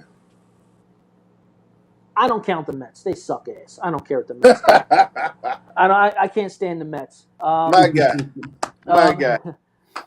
Especially since they're supposedly in talks for Shoni Otani from the Angels. Oh, for real, I haven't seen that. I've seen them talking about Soto, but then Soto was like, "Nah, I'm good." Yeah, but Shoni interested though. Like from what I understand, he's interested. I think it's more the market that he wants. I was just gonna say it's the market because nobody knows about the Angels unless you're out there or at least on with the West Coast. The Sixers, I'm completely stoked for the Sixers. I love what Harden did by the Mets are going to Met exactly. I like what James Harden did by taking less money on that 2-year deal. Like he could have said, "No, give me the whole thing." I think it's an absolute joke that the NBA is now investigating them. Tampering, yep. Yeah, the only reason why they're going to investigate the Sixers is because they hate the process. That's the whole thing. They don't like the process. They don't like the process of them tanking to get good. I got you. But that's the only way you can do it in the NBA. Yeah. I mean, do it organically. Let's put it that way, and not do all the super team BS. Let's dump salary to get these guys in. They don't like the process of dumping, of losing on purpose, and I call it organically to draft players. I got you. I don't like They Tobias can't do that Harris. in Philly. Yeah, they got ran out of the city. They did it for years, though. Remember, trust the process. They did it for a long time. Yeah, and Yeah, out of that process, Philadelphia fans ain't going through that again. They're not yeah, going to do. They ain't and trying out to of hear that process, the only thing that they got, and I'm glad that they got because they finally hit on it, was Joe Embiid. Yep. That was it. I mean, they epically failed with Ben Simmons, Markelle Fultz. You know, it's like they just failed. You know, those guys were head cases for whatever reason, but Yeah, can you explain to me taking Fultz over Tatum real quick? I just want to know the thought process of the fans. How did y'all feel?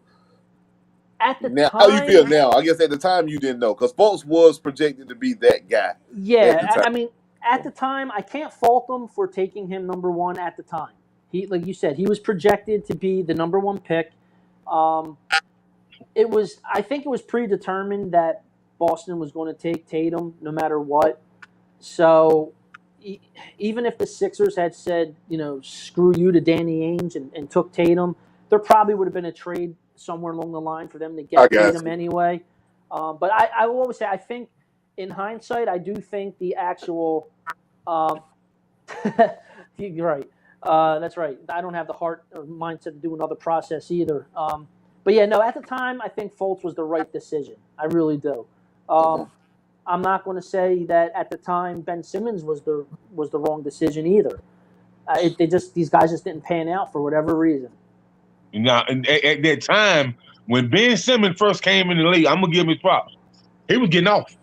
He was like he was doing his thing, but I don't know what happened between then and there.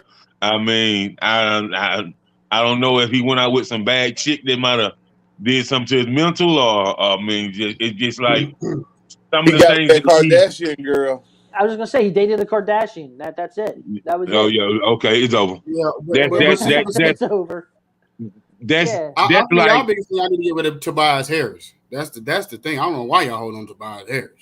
I don't. Don't nobody want that contract. Who gonna pay Tobias Harris $42 million a year? Nobody. He getting paid besides $42 million. That's his contract. Yeah, he's making money. He getting paid. He's max deal. They paid him max money. But here's the thing. They had Jimmy Butler and they chose Tobias Harris. I never understood that one. Yeah, I never understood that.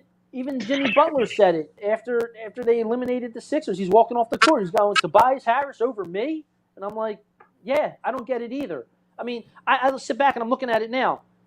Embiid, Harden, and Butler, that's game over. That's it. Yeah. That's it. Yeah. Now, Eric, which Harden are we talking about? Are we talking about the James Harden that used to ball out in Houston? Are we talking about the strip club chicken wing James Harden? Well, as of right now, I think we're talking about strip club James Harden, chicken wing. That's what I'm thinking right now. But even that version of James Harden, he's given you more than Ben Simmons is or was. That's true. You know what I mean? Even if he can't give me 25 a night, but he's facilitating the ball, I'm happy. I'm fine. So when Hart was running point guard for Brooklyn, man. So to me, 23, 11, and 10, or 23, 11, and 8. That's not bad numbers when they change your whole projected role. You know, because he was so used to being the man, but he had to play the point guard and kind of be the general on the floor. So he showed that he can do that, but he showed you that he don't like that either. You know what I mean? Because that's not his game. But I think that Philly, the Sixers is missing that one solid piece that can get them like 23 and 11, along with what Joel do, and along with what James Harden can bring to the table, and that role and two role players that could come off the bench that can either average between 8 and 14 points. They got Maxey. They got Maxey out that bench. I was just going to say, He's good. Harden has been great. But they need one more person besides him, though. Well, let's see. I'm trying to think of their roster right now. I like that they got tougher on defense with PJ. yeah. I like that. That's good. I actually do like them a lot more now because with Harden taking less money, they're able to make some other moves. So, I mean, I'm not saying any of these other guys other than Maxey are going to be able to put up some actual like numbers. I mean, you're going to get what you get out of Furkan Korkmaz with his threes. You're going to get that. You know, he is what he is. He's never going to make a difference in a game. There's really no one else. It's just, you know, you got your three main. You got Maxey that'll be floated in there, and then you got your bench, which will come in and hold it down. Yeah, I don't see anybody right now. I mean, unless they can do something and somehow move on from Harris, which is highly unlikely. But You got I mean, up some draft picks, unprotected draft Well, picks. how many years he got left here? How many years he got left on his contract? I think 3 he's got probably. 3, 2 or Lord, 3. man. It, Like I said, he can't even be a dump. He can't even be a salary dump then. Yeah, no, he's not. No, he's nowhere close to being a salary dump. But yeah, I mean, but there's still talk of them trying to like make a move before the season starts, and I don't see it. I don't see a trade. I really don't. So we just have to see what happens. Yeah. Right. Well, man, brother, I appreciate you coming on this morning. No problem. And you know, shoot, anytime y'all want us to come on over there, man, just holler at us, man, and you know what I mean, or whatever. But like I said, man, I appreciate it. Because you could have been doing something else this morning. You decided to kind of bless your presence with us this morning. No, So absolutely, man. I had a lot of fun. And just to mention before you get off next week, we'll have your partner Chris on, and so Steve-O, you and Chris can get down with the get down next week, and I know that's gonna be a nice little friendly debate. I may have to join in and just sit in off camera and just listen. And be like, You can if you want to join in, you can join in. Yeah, I'll see what my schedule's like because I'm actually going to be in the process of moving soon. My fiance and I are making settlement on our house on Wednesday. So, thank you guys, thank you. So yeah, so we're going to be like moving around a lot and stuff. But I'm definitely going to try and at least make some comments like Chris has been doing. I'll try and jump on somehow. Okay. All right. Well, appreciate it. Well, like I said, another great show. Appreciate you coming on, man. And you know what I'm saying, we'll keep doing what we do, man. And congratulations on y'all new partnership.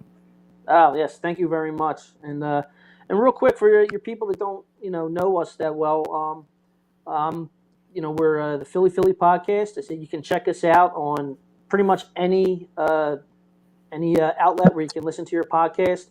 And just if you ever want to watch us live, just follow our Facebook page. We always have up there when we're going live and everything. We create an event for it. So yeah, and check out sixpackcoverage.com or network on their YouTube channel with Six Pack Coverage, and check out LaTerrainWatches.com and themonkeysuncle.net, which are our 2 sponsors. Cool. And you said that was Philly? Yep, the Philly Podcast. Well, I appreciate you, man. And, you know what I'm saying? You have a blessed day. You too, guys. Thanks for having me on. All right, thanks. Peace out. Peace out. All right. We about to get off here. All right, real quick. Oh, well, hold on. Let me end the show, and then I'm going to talk to you real quick. No problem.